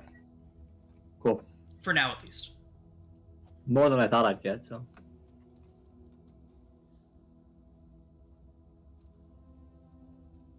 Okay, everybody. The rest of the day is yours. Is there anything else that you all would like to do with this day before we move on to the following morning and your meeting with Lara? Go ahead. Anyone have any more shopping? I'm gonna buy painter's supplies. Cool. Oh yeah, totally gonna stock up on painting supplies. At Michelle's Arcane Artistry. Yep. Mm-hmm. And if I can find a book on lift design, I'm going to purchase that as a gift for Wes. Okay, so you're looking for a book to purchase? Yes. You'll have to hold on to that. I can't carry anything. Right. Red will I have- fall over if she has anything else on her. Yeah, I had to toss out my water skin to hold on to the painter's supplies. What are you carrying? When we're trapped in Everything. a desert, Everything. else. Please feel free to look at my Yeah, inventory. I'm going in. I'm carrying everything. There was a reason I was asking about bags of holding Okay. and handy haversacks. Those are expensive. Yeah, I have Not a bag of multiple. holding. A sack of multiple- rocks. Yes, you never know when you need a rock. Hey, literal sack comment. of rocks. I just You remembered. never- Sorry. I just remembered I have a little thing that I can add a D8 onto my knowledge on a check. Can I use that still? Is that still available? Since we've not done much, but So collect the I bag can of tell rocks. you that even if what was Still a won't D8, matter. a D8, Yeah. yeah, the group check was too low. Cool. All right. Continue on with your rock gathering. Yeah, the information that you got was residual from your earlier 19. But yeah. Way to go, team. Not exactly a bunch of researchers here. You're totally right though, Carl. I am spoiled by the Candlekeep crew, who is like literal master researchers. We have 220 intelligence with history and investigation. Yeah, I mean that was literally a library campaign called Mysteries. Somebody was Yeah. gonna do it. All I'm right. surprised the sack of rocks was what stood out to you. Oh, But what that else is, was going to? I don't know. I thought that is pretty funny, actually. Yeah, I mean, I it's keep, like I keep soap on me, vials, the belt pouch, dustpan, the buckets. the dustpan and broom. Yeah, I need that for my ball bearings. Yeah, it's like when I was working at Barnes and Noble, the fucking rock painting kits. I would get literal boxes of rocks delivered to my store. It would piss me off so much because there would be no warnings on those boxes. I'd just be unpacking books, and all of a sudden, this fucking 110-pound box of literal rocks. I'm sorry, scars, trauma. I also keep 20 vials of oil. The steel That's mirror, normal. the 3 steel mirrors. See, but that's the thing, like, nothing really sticks out as being super heavy except for your bag of rocks. Everything else just kind of adds up on top of itself. The mirrors are for like long distance communication. We can like shine it in the sun, and then we can like flash it, and then we know that's like the ghost signal. Is Red very intelligent to come up with all of these things? To have She's these equipment average. for? She's averagely wise. Which means she thinks about using mirrors instead of just going, yeah, we just do magic. Yeah. He doesn't have magic. You and your fancy wands and books. No. The most magic thing she can do is amplifying the thing she can already do with her hands. Yep. Which is disguising herself. Once we get back to the guild house, I will spend the rest of my my day and evening scribing another first level scroll. Got it. All right, everybody, what are the rest of you doing with your evening? Does anybody else want to How purchase much does anything else? scribing a scroll cost? First level? Yeah. 25 50? gold pieces. I think it's 25. Let me double check. Might be 50. It's in. So, walking through Uh-huh. the city, did I notice any like gambling halls or anything? Anything that would catch my eye? Yeah, there are casinos in Sharn. Okay. So, I pretty much just like break off from the group and just go start gambling. All right, cool. So whenever you all decide that you would like to go off and do some gambling, we can play the mini games and play like 21 and Liar's Dice and all that kind of stuff. We can do that till the cows come home whenever you all want to. If we're doing a thing where it's just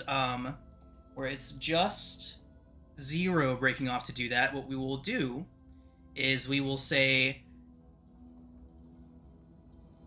we'll do this. Silas, how much are you betting and how risky are your bets? So pick a gold amount first. Let's do 20. 20? Yeah. Okay.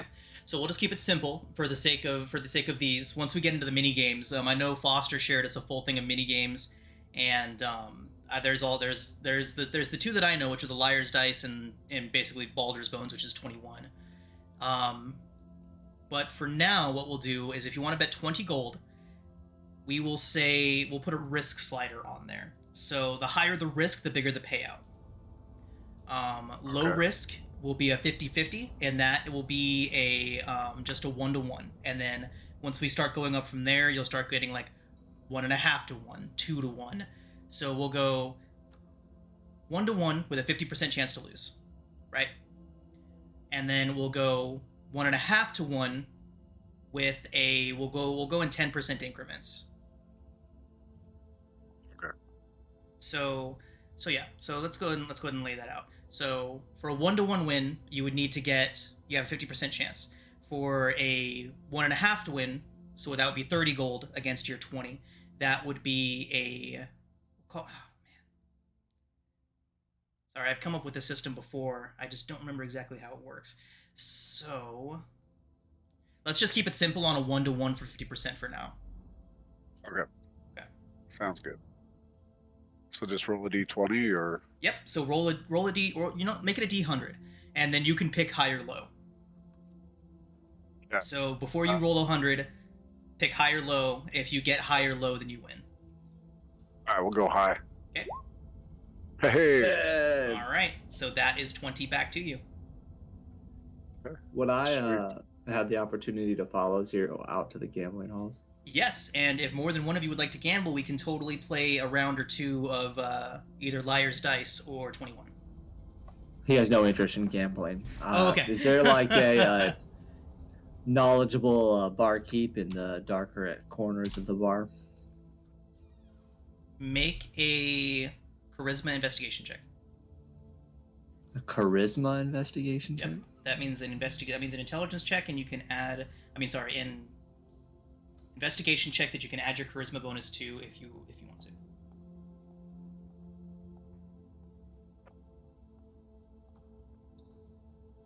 I thought it would be a charisma check that you add your proficiency bonus if you're proficient in the thing. Right. So that's got my something. I don't know. That'll work. I'm gonna use my sessional. Okay. What are you trying to find out? I want to see if anyone knows about the Emerald Claws. In a quiet, hush-like manner, wearing the full armor set of the Emerald Claws. So You're proficient in the. Sorry. So Yuji, to avoid outright hostility towards you at all times, your armor. You said that you wear armor of the Emerald Claw from over 100 years ago, right? Yeah. So generally I speaking, don't know if anyone would recognize it. Exactly. People wouldn't recognize it unless you pointed it out to them. And of course, And I'm not doing that. Emerald Claw agents would recognize it. Yeah, that's the goal. Right. Okay. Okay. So with the 20, the barkeep here, I feel like they would have heard rumors about those people working in Sharn, but he doesn't know much else. So you can get a confirmation that there are Emerald Claw in Sharn, which is probably an easy enough assumption to make, but you do get a confirmation that there's rumors about them. Could I try and work some angles and try and persuade him to see if he has a hard lead as to where someone would want to go look?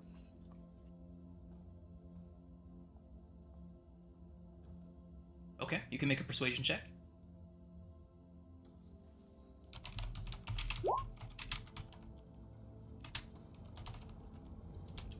Okay. I swear I've never had to do more Googling for a campaign in my life. Sorry. It's okay. By the time you finish this campaign, you'll be an Eberron right? expert. Sharn, yeah. And It was, don't get me wrong, Eberron was Now a you little just daunting need to like to- make a character, but it's most definitely intriguing now where I've kind of like got my feet wet, at least know what I'm looking for. Now you need to You can- start you can see why digging those of into us the who love it Draconic really do. prophecy. sorry, I talked over you. So I was just saying he could start looking into the Draconic prophecy now too. Absolutely. So that could be another campaign. Yeah, I always That's the I whole always like to thing. throw dragons in right around level 3, but dragons have a weird relationship in Eberron, and I don't want to fuck them up, so I'm holding off. Oh on no, that. yeah, it's the quote unquote Draconic prophecy. It's a whole thing. Yeah. Like I said, right around level 3 is when I like to throw in dragons into my games of Dungeons and Dragons, but I'm being more reserved with them for this one. Yeah. If you come up against a dragon in Eberron, you're beyond afraid for your life. Dragons are mystical creatures that live on Isn't another it godlike? continent. Yeah. Well, they're some of them are. Okay. So, with your 20, UG, with your 22 even, I would say that he is very hesitant to answer any questions for you, and he seems very nervous about it, but you managed to convince him that doing so isn't going to cause him any direct negative harm. He says that the people that he heard those rumors from generally tend to come from Lower Tarvik's Landing. Lower Tarvis or Lower- Targus? Tarvik's Landing.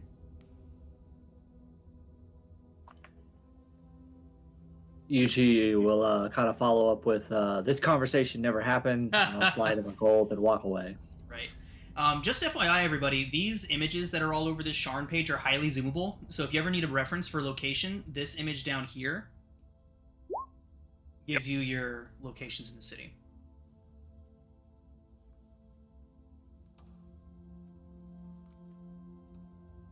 So a lot of what you all would be doing are in the Upper Dura district, because that's where Clifftops is.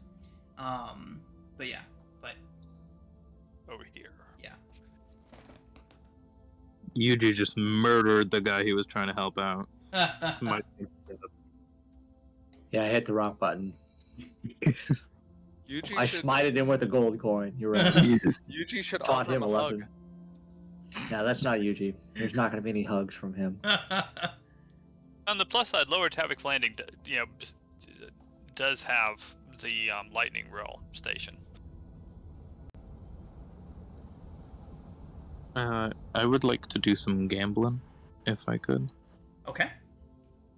And by gambling, I mean going to Fight Club Oh, you want to go to a fight club. Okay. and bet on my winning. Hell yeah. Okay. So we will do another one of these where you can get 1-to-1 with we'll call it a DC 15 athletics. If you would like to Okay. go 1.5-to-1, it will go up to, I'm sorry, if you would like to get 2 to 1, it'll go up to DC 20. Okay. So would I be making multiple checks? You would just make the one check. Okay. So 1.5 to 1 would be 15. Okay. 1 to 1. 1 to 1 would be 15. Oh, okay. Yeah, that's fine. I'll also rage, so do I have advantage on the athletics check? Sure. Okay. Yeah. Okay. Oh, sorry, I forgot to bet. Damn it. Oh shit. We'll just say that you did 10 I'll 10 take GP 10. to start. Yeah. Yeah, I'll do 10. Okay. Whoops. Yeah, that's so I got 10. Nice. Cutting my losses. That's all. Okay. Okay. And yeah, like I said, at any point, if 2 or more of you want to gamble at any given point, we'll take that little quick dice roll and turn it into an actual mini game. Same thing with the pit fighting. There are good rules in place for both of those things that will take us all of 2 minutes to figure out, so. Sweet. After doing that, she'd try and find Dimitri. However, that might be possible. Okay. Dimitri is very inconspicuous. What's he doing? He's just making his way back to the library to. Well, I'm thinking I'm meeting everyone back at the library, and apparently everyone else has gone somewhere else. I didn't go back until we all met back up at the library. I just said what I did. I made the same not assumption. back to. Right, I think Okay, it was just gotcha. assumed that you all met at the library, did your research, and then split off and Gotcha. started going off into these various other activities. Okay, then he's gonna probably be back at the Clifftop Adventurers Guild and working on trying to put in the time to craft his all-purpose tool, Oh, nice. which will take like a week. Luckily, time is actually very well defined in this campaign, and I do appreciate that. Like, the passage of time is actually well defined in this campaign, so. So we're meeting back up at the library, and she bought painter supplies, so she would, after her fight, which she won, she'd head over and start checking out like art books, Okay. and utilizing her art supplies, and trying to like get better at it because she Nice. still sucks. Huh. All right, cool. You can go ahead and make a performance check anytime that you want to make a painting, and we'll see if it's how it turns out. Yeah. You're just getting started. It's okay. I Oh my god! Painting. Especially since Red's so big and has the whole shifter aesthetic thing going on, just like holding the crayon in a closed fist type thing. she's dexterous. Like she has like good she's good at like drawing, like not drawing, but she's dexterous enough. Her sleight of hand is better. Yeah. But she has to work on color theory. It is totally just a blank canvas that is called waiting for inspiration. Well, she's mostly copying things. She's trying to get good with colors. Whenever she sees Dimitri drawing, she will sit behind him and start copying whatever he does, Oh, that's cute. because he's better at it than. Did we I got a accidentally book for you. stumble onto a wholesome group here? What the fuck happened? Maybe Dimitri's infecting people. Yep, I think so. I just want Hey, more Red. skill. Look what I got for you. Hmm. And over the book. She grabs it and topples over. She Oh, yeah. with, Do you need me to hold those supplies? I'll do like It the took me a Indiana second. Jones, like sandbag. Like yeah. try and take something off that's equally weighted. I love the idea that she's not struggling to walk at all. She can walk fine, but as soon as she gets over carrying capacity, she just falls Falls over. over. Yeah, she puts her bags down and look at the book. Yeah, thanks. I think I do pretty well though. I think we'll be good. But like if you look at page 12 in there. I mean, I see what you were inspired to go for in that last one. Remember that one piece that fell off about 3/4 of the way up? Uh-huh. That was There's very clear instructions on there how to prevent that from happening, because that's actually an important part. Within 3 to 5 more travels, that could just completely fall apart, and I'm sure you'd hate for that to happen. Use nails. I don't know about this book, guys. I don't think it knows what it's talking about. Oh, I think that's the confusion. Those are the little metal things that go, not the ones on the end of your hands. It's okay. Oh. Nah, it's fine. We'll work on this together. It's fine. We can make it as a project.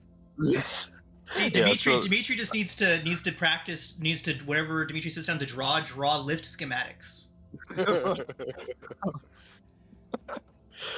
She'll eventually figure it out.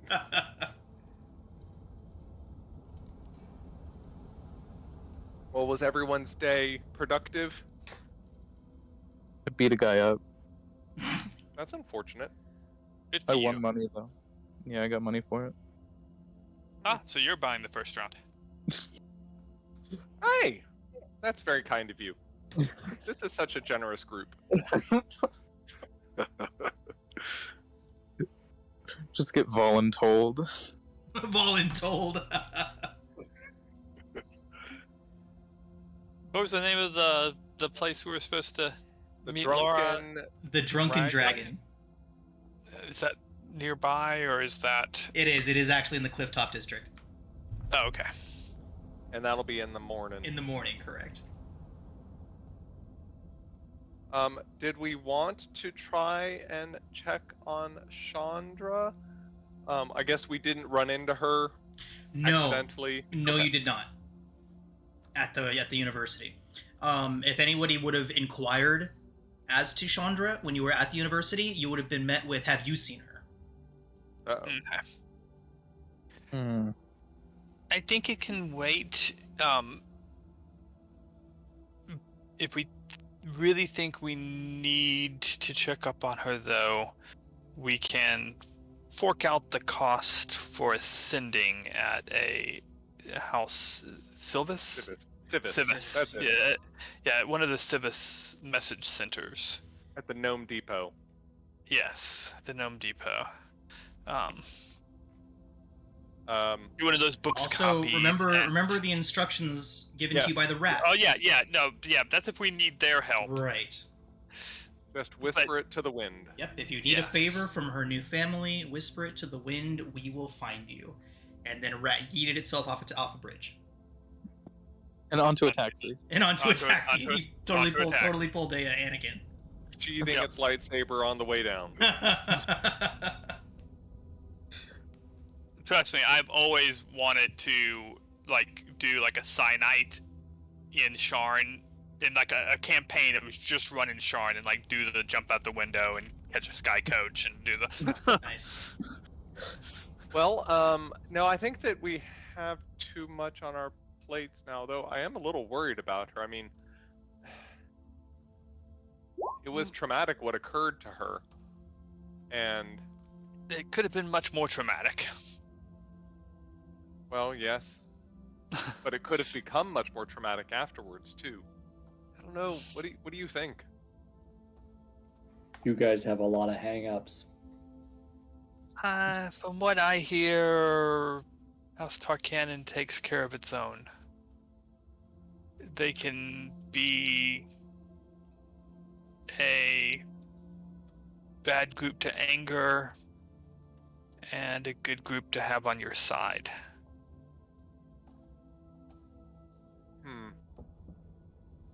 Well, let's give her, I guess, a few days there. We need to find out what's next for us. We're new members of the Clifftop Adventurers Guild. I'd hate to be asking for a vacation already. Yeah.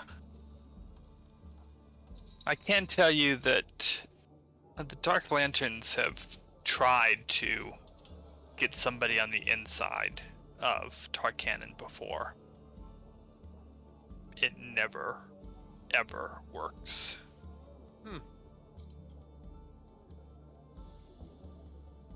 Does Clifftop have, Go ahead.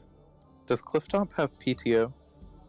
It's not like we're employed by them. We can do whatever we want. Right, you are, yes. You are contractors, fully. Mhm.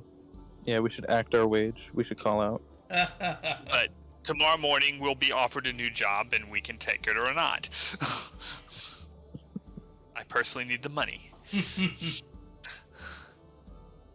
I don't know. I'm rocking 80 times as much as I was worth a couple days ago. So I could sit happy. Sit. What is it? Pretty. Content? Pretty. Yeah. Right, that's like one of the things that I just love when they point out in various media just how freaking rich adventurers are. Mm-hmm. Yeah, but adventurers like spend money like it's Yes. going out of style too. Yep, I mean, adventurers they're can also- can create or devastate any economy at any given time. They're also, I mean, they're thrill seekers. Always chasing that high. They're always out doing crazy things, and so to survive as they're getting on to that next thrill is going to cost money or resources to get the equipment that's going to help them survive and overcome that next thing. Yeah. Yeah. And then fight hard, play hard. Like jumping off at the top of Sharn. Yep. That was pretty cheap, actually. We Okay. can do it again. Let's go. I'm ready for it to be morning. Okay. Yep, Mhm. I'm gonna just put in some time again, tinkering away on my tool, and go to bed. All right, fantastic. Okay. All right, everybody. So if we are ready, is everybody ready for the fast forward to the meeting at the Drunken Dragon? Aye. So Yep. hold on. Yep. So we're taking another long rest, basically. Yes. Okay, I'm gonna use all 3 of my spell slots for good berries. Hell yeah.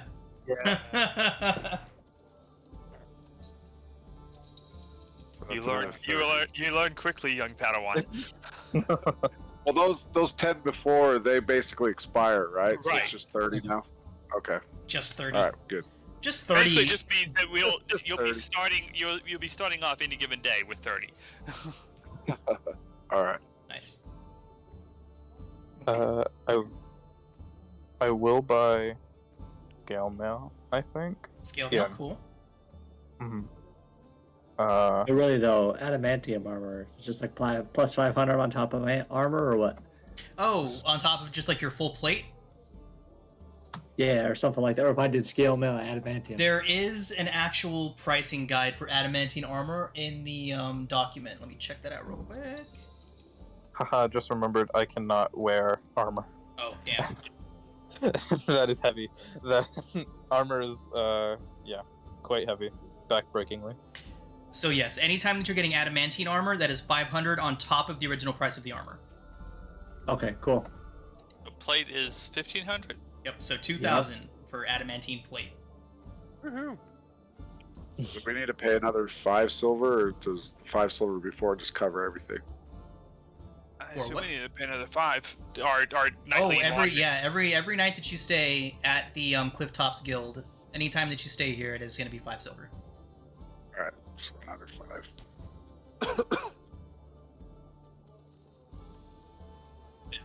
Stuff at the table.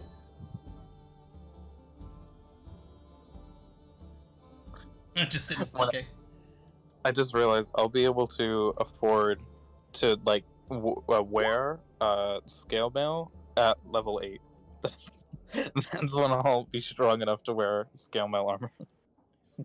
We might be able to do something else about that. We'll see. Okay. So, Drunken Dragon? All right, so from one tavern to another, you all make your way over to the Drunken Dragon. When you all arrive, you are flagged down by a gnomish man behind the bar who says Laura said to keep an eye out for you and that she'll be here in just a minute. In the meantime, your breakfast is on her. Awesome. That's so kind. What's your name? His name is Stu. Hi, Stoo. Stu.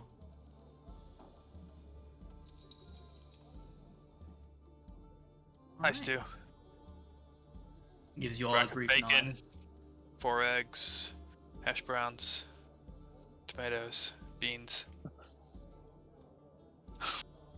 I'll take the Right, just dragon's loading up. I'll eat a chicken. A whole ass chicken for breakfast. Cool, cool. Mm-hmm. I'll just have the dragon's feast. Probably like some breakfast special. At the Drunken Dragon. Right, so he gives you a nod and says, the feast. Get me a bowl from the pot! Uh-oh. Shows up with a very large bowl, almost a bucket, of what is it? Discernible? Indiscernible, yes. Indiscernible meat product in broth. Oh, a hot dog. Damn. But in soup. Huh. I didn't know it came in this form. It's It has actually an quite interesting- delicious. Oh, It has a Magically delicious. kind of a texture that one doesn't generally associate with a liquid. Oh, no. oh God. Okay. They All get right. crazy in there. So the food may be mediocre, but the drink makes it worthwhile. There is all kinds of various different types of spiced teas and various ales, if anyone is a morning drinker. All kinds of various things. You can tell that the Drunken Dragon isn't known for its food, but more so its beverages. Bloody And- Mary with 5 pounds of bacon in it. Ooh, God, this actually sounds delicious. Like, Build like your own. I generally hate Bloody Marys, except for a very specific circumstance. Like, morning after, it's like 11 o'clock in the morning, I'm sitting down for my breakfast. That, I want that Bloody Mary at that point. Like, bad. I also just realized I've been spamming a lot of rolls. My bad. What? I did not realize I was doing that. Oh. You're good. Okay. I think it's fair pointing out that Yuji's mask will stay tightly up the entire time. Okay. He's not ordering anything, he just sits down. Got Have we seen Up him? or in place. Yuji, you're making me have to eat for you and Tinge. it. Does Tinge like to eat? Tinge does not eat or drink and is constantly confused by the act. Mhm. How about Yuji? Have we seen him eat before? Nope. You probably won't ever. Yuji hungers for the souls of the living. Yeah, like that. It'll become apparent later on. Character development. Have you, Yuji? Do you eat? Have you like, when have, do you like eat in your room or something? You like a nervous eater? Self-conscious. He's like a Oh. Mandalorian. Like, kind of roll his eyes, and you ask a lot of questions. And you never answer them.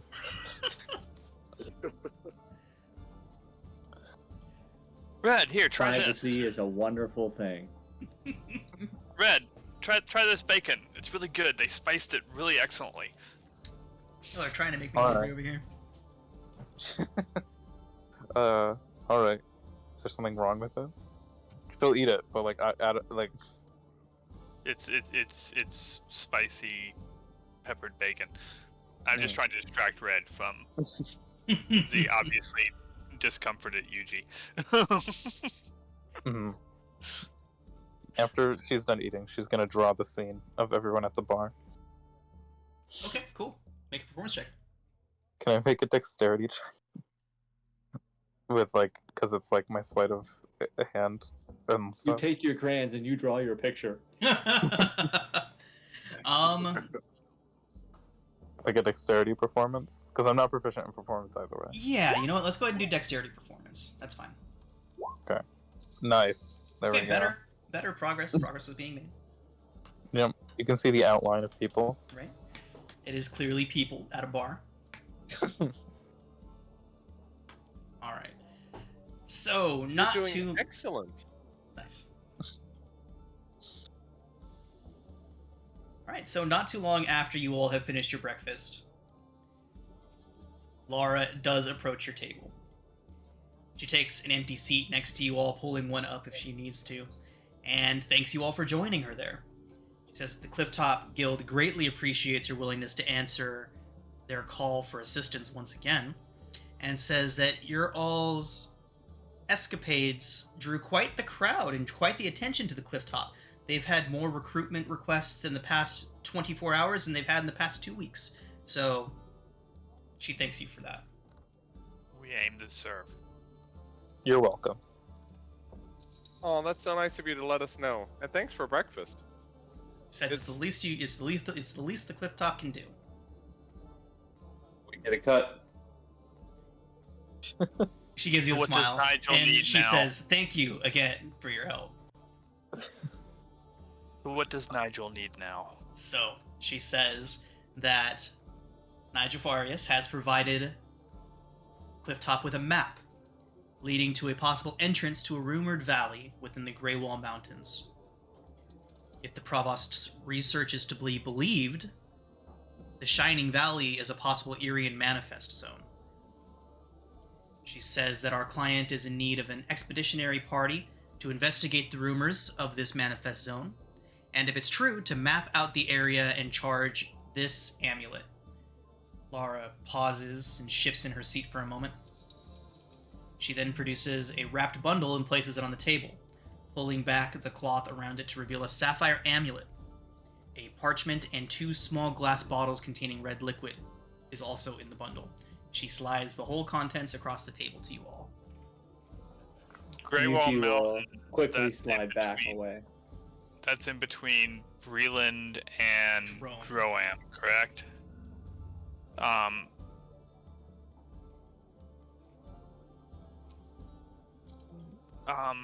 And which plane do we say this was a manifest zone for? Irian. Furion, that's Irian, the Eternal Day. Eternal, Irian okay. is a plane of light and hope, serving as a source of positive energy, love, and new beginnings. The Ereni believe that their undying draw their power from this plane.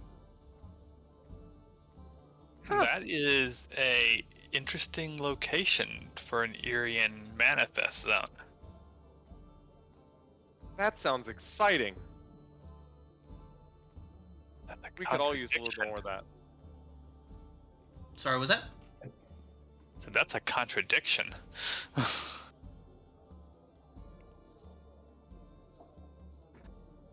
Well, It got lost with when Kay was talking about Yuji slides back as the amulet is slid across the table. He doesn't want anything to do with it. I'll pick it up. Okay. What's the parchment? That is a map Okay. through And the then the Greywall 2 Mountains. Go ahead. And the 2 vials? The 2 vials are both potions of healing. She says that the full extent of the mission's danger is unknown. As such, she says there will be some payment up front. She slides 50 gold to each of you.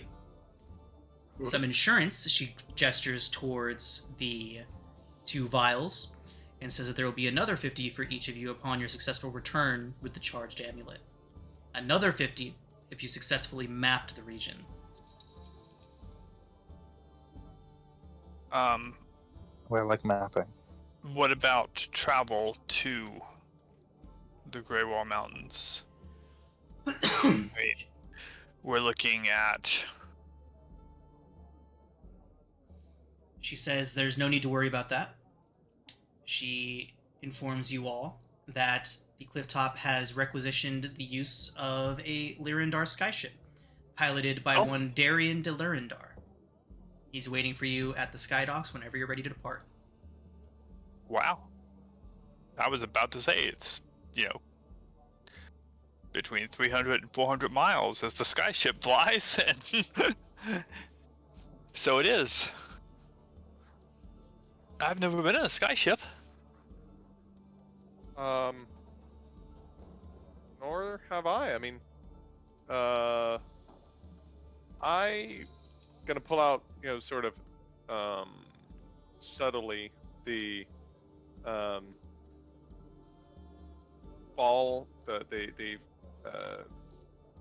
say fall token, and see if there's any language on there that indicates whether it'll work even one time outside of Sharn.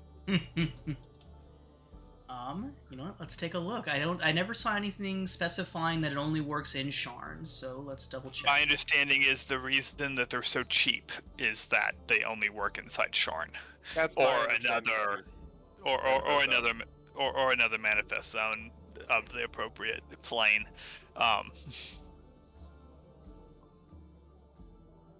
Although most sky ships do have life vests that will do the same thing off of a sky ship. So the information that she has for you is that it is accurate that your 10 gold Featherfall Talismans will not work outside of Sharn. However, Darian is aware of your mission and says that he will provide you some that will work while you're there. Not that there's going to be any need for it, because She actually clearly- says, well, actually, the only way to get safely to the mountains is to jump. Huh. Just so we were talking about needing more adventure. Sky And ships daring jumps. Sky ships can't land. But, I And mean, how are we Back on the supposed sky ship. Yeah, but I hope he has some long ropes. I have plenty of rope.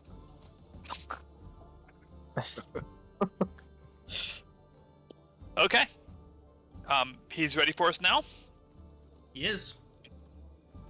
oh, I'm sure that it's not really something that's normally asked about. Just curious. Who is Farius?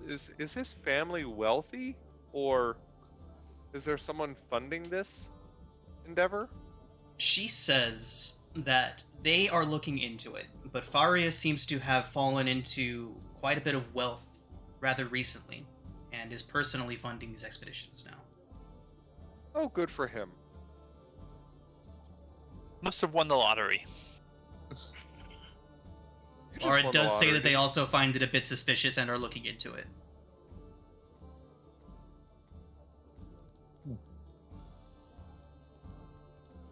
But for now, his coin spends, and he's got good jobs to do, so... Do we have a handout for said map? Unfortunately not. The map is...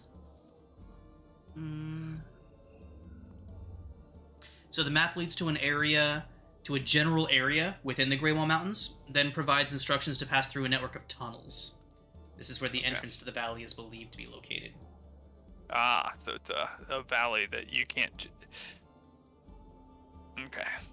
Where is Sharn on the map? I feel really dumb. So Sharn is down here, Oh, okay. and then the Greywall Mountains up here. Also, on the Sharn landing page, I also have that little zoomed in version right there, so you can... Right here. Nice. Yeah. And at some point in time in the Eberron chat, I think I gave a link to a high-resolution Corvair map. Yeah, the one that's on this page is not very high resolution. This one is. the big one. Yeah.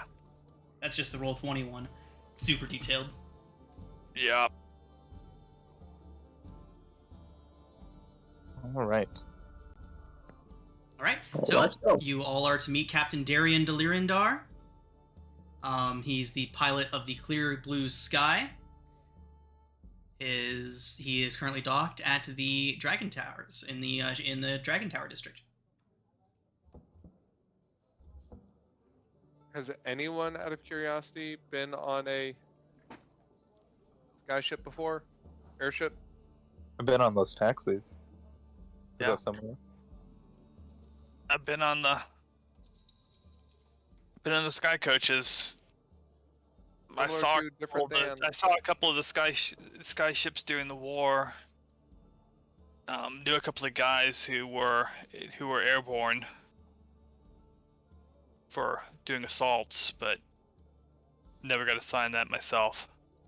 What's interesting, House Decana is responsible for helping to design those ships, but at the end of the day, only someone of House Lorander is actually, or Lysander, Lorander, is able to pilot one.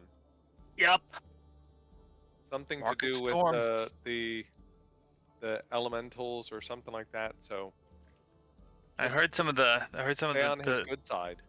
I heard the original designs came out of Zilargo, but that and they've tried to create a helm that will work without the mark, but UG will look over at Red, so let's not try and kill our pilot. Mm-hmm. Yeah, make sure you don't do that. Well, I mean, that goes without saying. Mm-hmm. I have not killed anyone. is there anything we need to do before we leave, guys? Is there any special equipment that we might need for the mountains? What time of year is it? Is it going to be really cold there? Or hot? That's good. Mountaineering supplies? I have mountaineering supplies. Oh, you should put them in my bag of holding. I got it. I got my my explorer's pack, my grappling hooks, my pitons. How many pitons do I have? 30. I have 30 pitons, 2 grappling hooks, and 100 feet of rope. Okay. So as far as weather conditions go, everybody, it is it looks like it is supposed to be right around midsummer. So no frozen conditions, but expect wet conditions.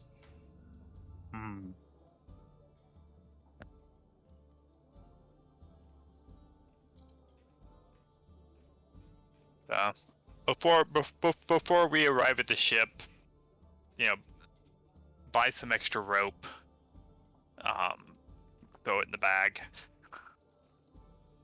Neither of you do that handheld fire thing? That, like, I've seen those nature-y types do that. Can you do that? Handheld fire? You mean like a torch? No, like a ball of fire. Like prestidigitation fire or conjure bonfire. Produce flame. Like when you have when you have a fire in your hand, and those people who can like turn into animals, they can do it. They have that like ball of fire that they throw at things. I don't do fire. Do not do that. And I pull out a piece of flint and steel and go spark, spark. I have that too. I can do that too. I have like 5 tinder boxes. Okay. No, she doesn't. That was. I'm going to buy a climber's kit, just in case. Yeah, I was 25 gold pieces. I was alluding at produce flame, by the way. Could be useful to like dry off the water, as if it was like, I don't know, wet thing that we were climbing on. Okay, so are you all making your way over to the docks? Yes. Yes. Fantastic.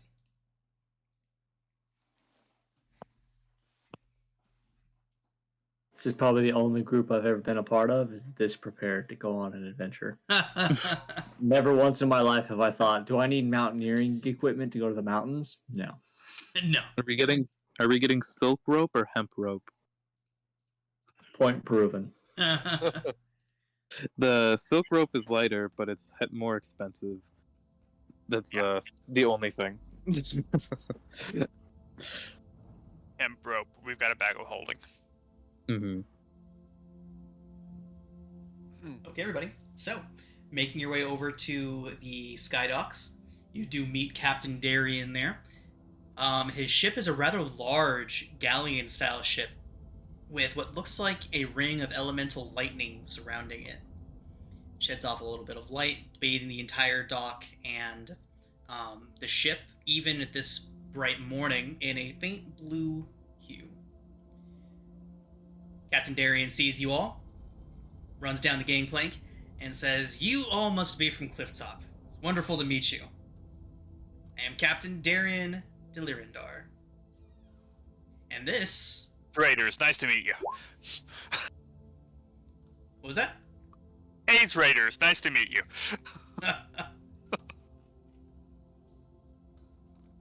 Takes a picture of Wow. it. Nice. That's an amazing ship. Gestures back towards everybody, towards the ship, and he says, "This is the clear blue sky." And it is quite the amazing ship, I must say. Well, if you're all ready, we have about a half day's travel, if not more, if we hit stormy conditions. And he looks up.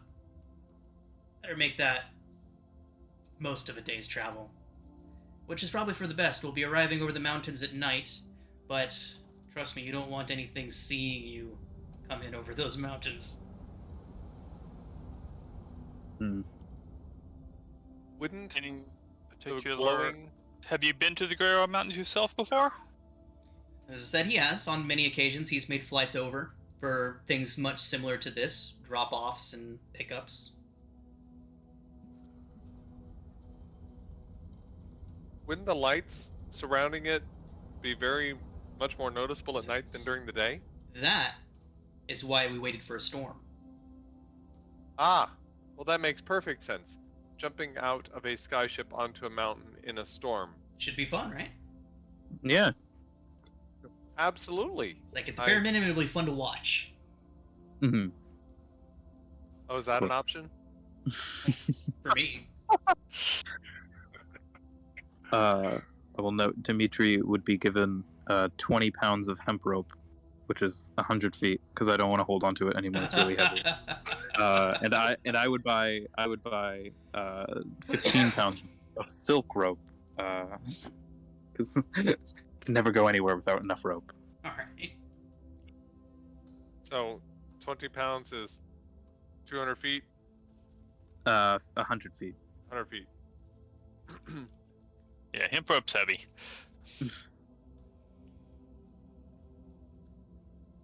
Got it.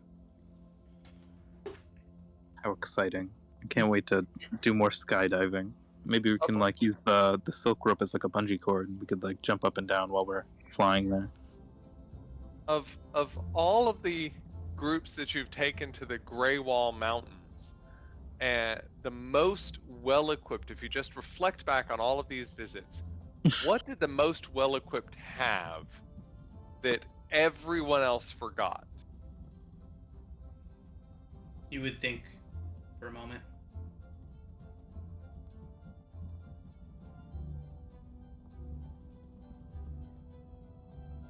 You would think that, now that you mention it, most of them don't really come with much. They just kind of wing it. Oh. And how many have made it back?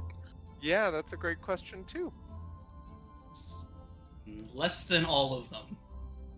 Okay. Sounds good. How do we get back up? He would gesture towards a massive coiled up rope ladder on the deck of the ship. Gotcha. Takes up half the deck. And how do we signal you to come pick us up again? He says that he can show you once we're aboard the ship, and if you all are ready to depart. Oh, Dimitri, actually, could we carry one more thing? Sorry. Yeah, she'd leave for like half an hour and then come back with a battering ram. What the fuck? Will this fit in the bag? You mean the portable ram? Yes. 35 pounds. It's like what the police use to do forced entry on a door. It adds like a plus 10 to the roll. To knocking doors down? Yep. Yeah. So, yeah, I wanted to get it, but it was too heavy. So, yeah, so just she add has that. to leave a pile of stuff behind Yeah, to run off and go yeah. get it. She drops her shit and then runs off and then comes back like half an hour later with a battering with a portable ram. Yeah, sorry. There we go. We're ready now. Okay. Got it. All right. So Captain Delirindar is ecstatic to have a group such a large group of adventurers on his ship. He is eagerly asking you all about your recent exploits, recent adventures. He wants to hear all about your adventuring ways. Any stories you all would have for him. Dimitri will be sure to use this as an opportunity to talk about the recent experience with the Warforged, and how amazing it is that there, in such a short period of time, people are truly seeing their value as, citizens of Sharn, and trying to encourage him to make sure that he acts appropriately when given an opportunity, like with Tinge. All right. Anybody else have any tales for Captain Darian? Doesn't have to be anything restricted to the things that you've done with this group. Anything from before then is also welcome. He's just picking for stories. I will tell him about my first trip into the moorland 3 days after the morning. And of encountering a living cloud kill spell. Wow.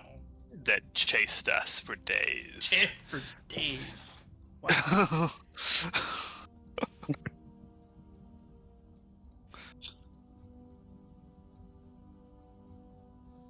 All right. Anybody else have any stories to tell?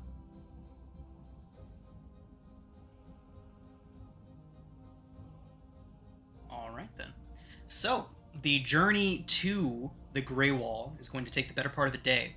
And while it normally would only take a handful of hours, the fact that Captain Darian has driven you directly into a storm front to get you there is slowing things down a bit. He seems to have a thorough handle on his ship. No major turbulence or anything like that. But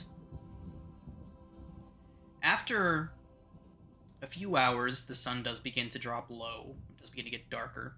And soon, there is nothing but black beneath your ship, as far as you can see.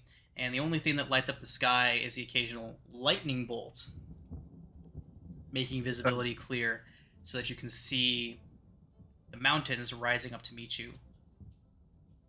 Are there any lights on the ship? Only that which is...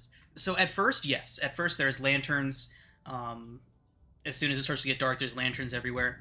But at one point, you would see Captain Darian going around and ordering the several crew members to start putting out the lanterns, so that the only light is the dim blue hue that's being lit off by the ring surrounding the ship.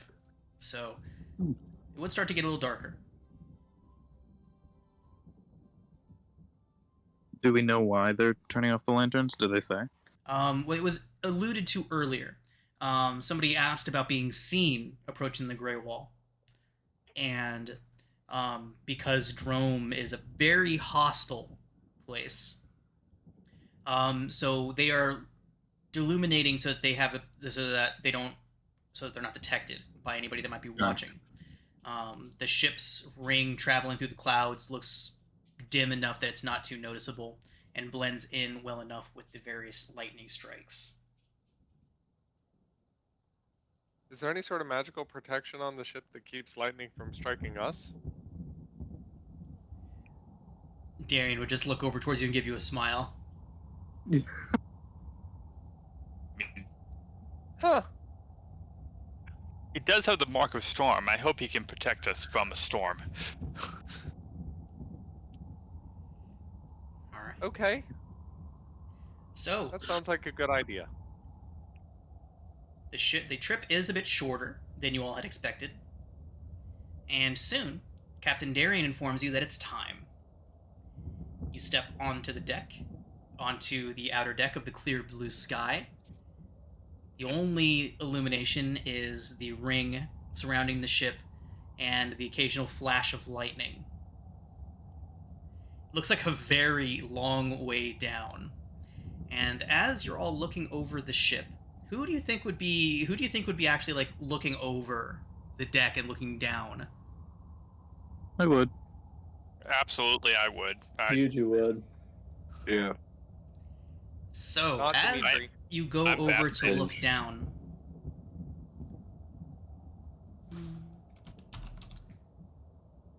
as you go over to look down, looking down over the ship, you can see it's just pure black.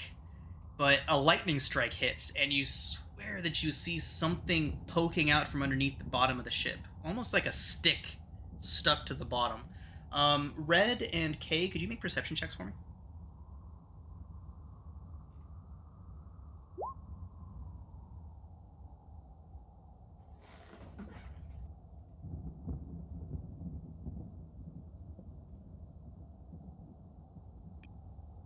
Sorry. Okay. Yeah. And Kay?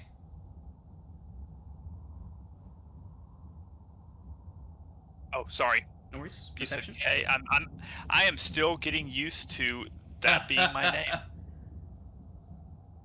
I have been Valifon for so long. Right. Okay. If I pull out a bullseye lantern, would I be able to shine it at the thing that I see? Yeah, that we I saw? would say that would give you advantage on the roll. Okay. So 'cause you I have 15. yeah, Yeah. yeah, it's like a So- point, a 60-foot cone. Yeah. I can just point light directly. So seeing that strange thing sticking out from the bottom, it almost looked like it had some fur on it or something. But you come back behind the deck, grab a lantern, and shine it over just in time to see a vaguely humanoid stretched face covered in fur, and a little tongue flick out from the end of what looks like a long proboscis sticking off the end of it. It's staring right back up at you now. And as Captain Darian says, "We're almost ready," this thing lunges up towards you Ah, from the bottom of the ship. Could you put that Oh. image up again? Yeah. that is. Eesh. Proboscis sticking up towards you, its clawed hand reaching up to try and grab you and rip you down. We are going to call it a session right there. Oh, even out of character, that's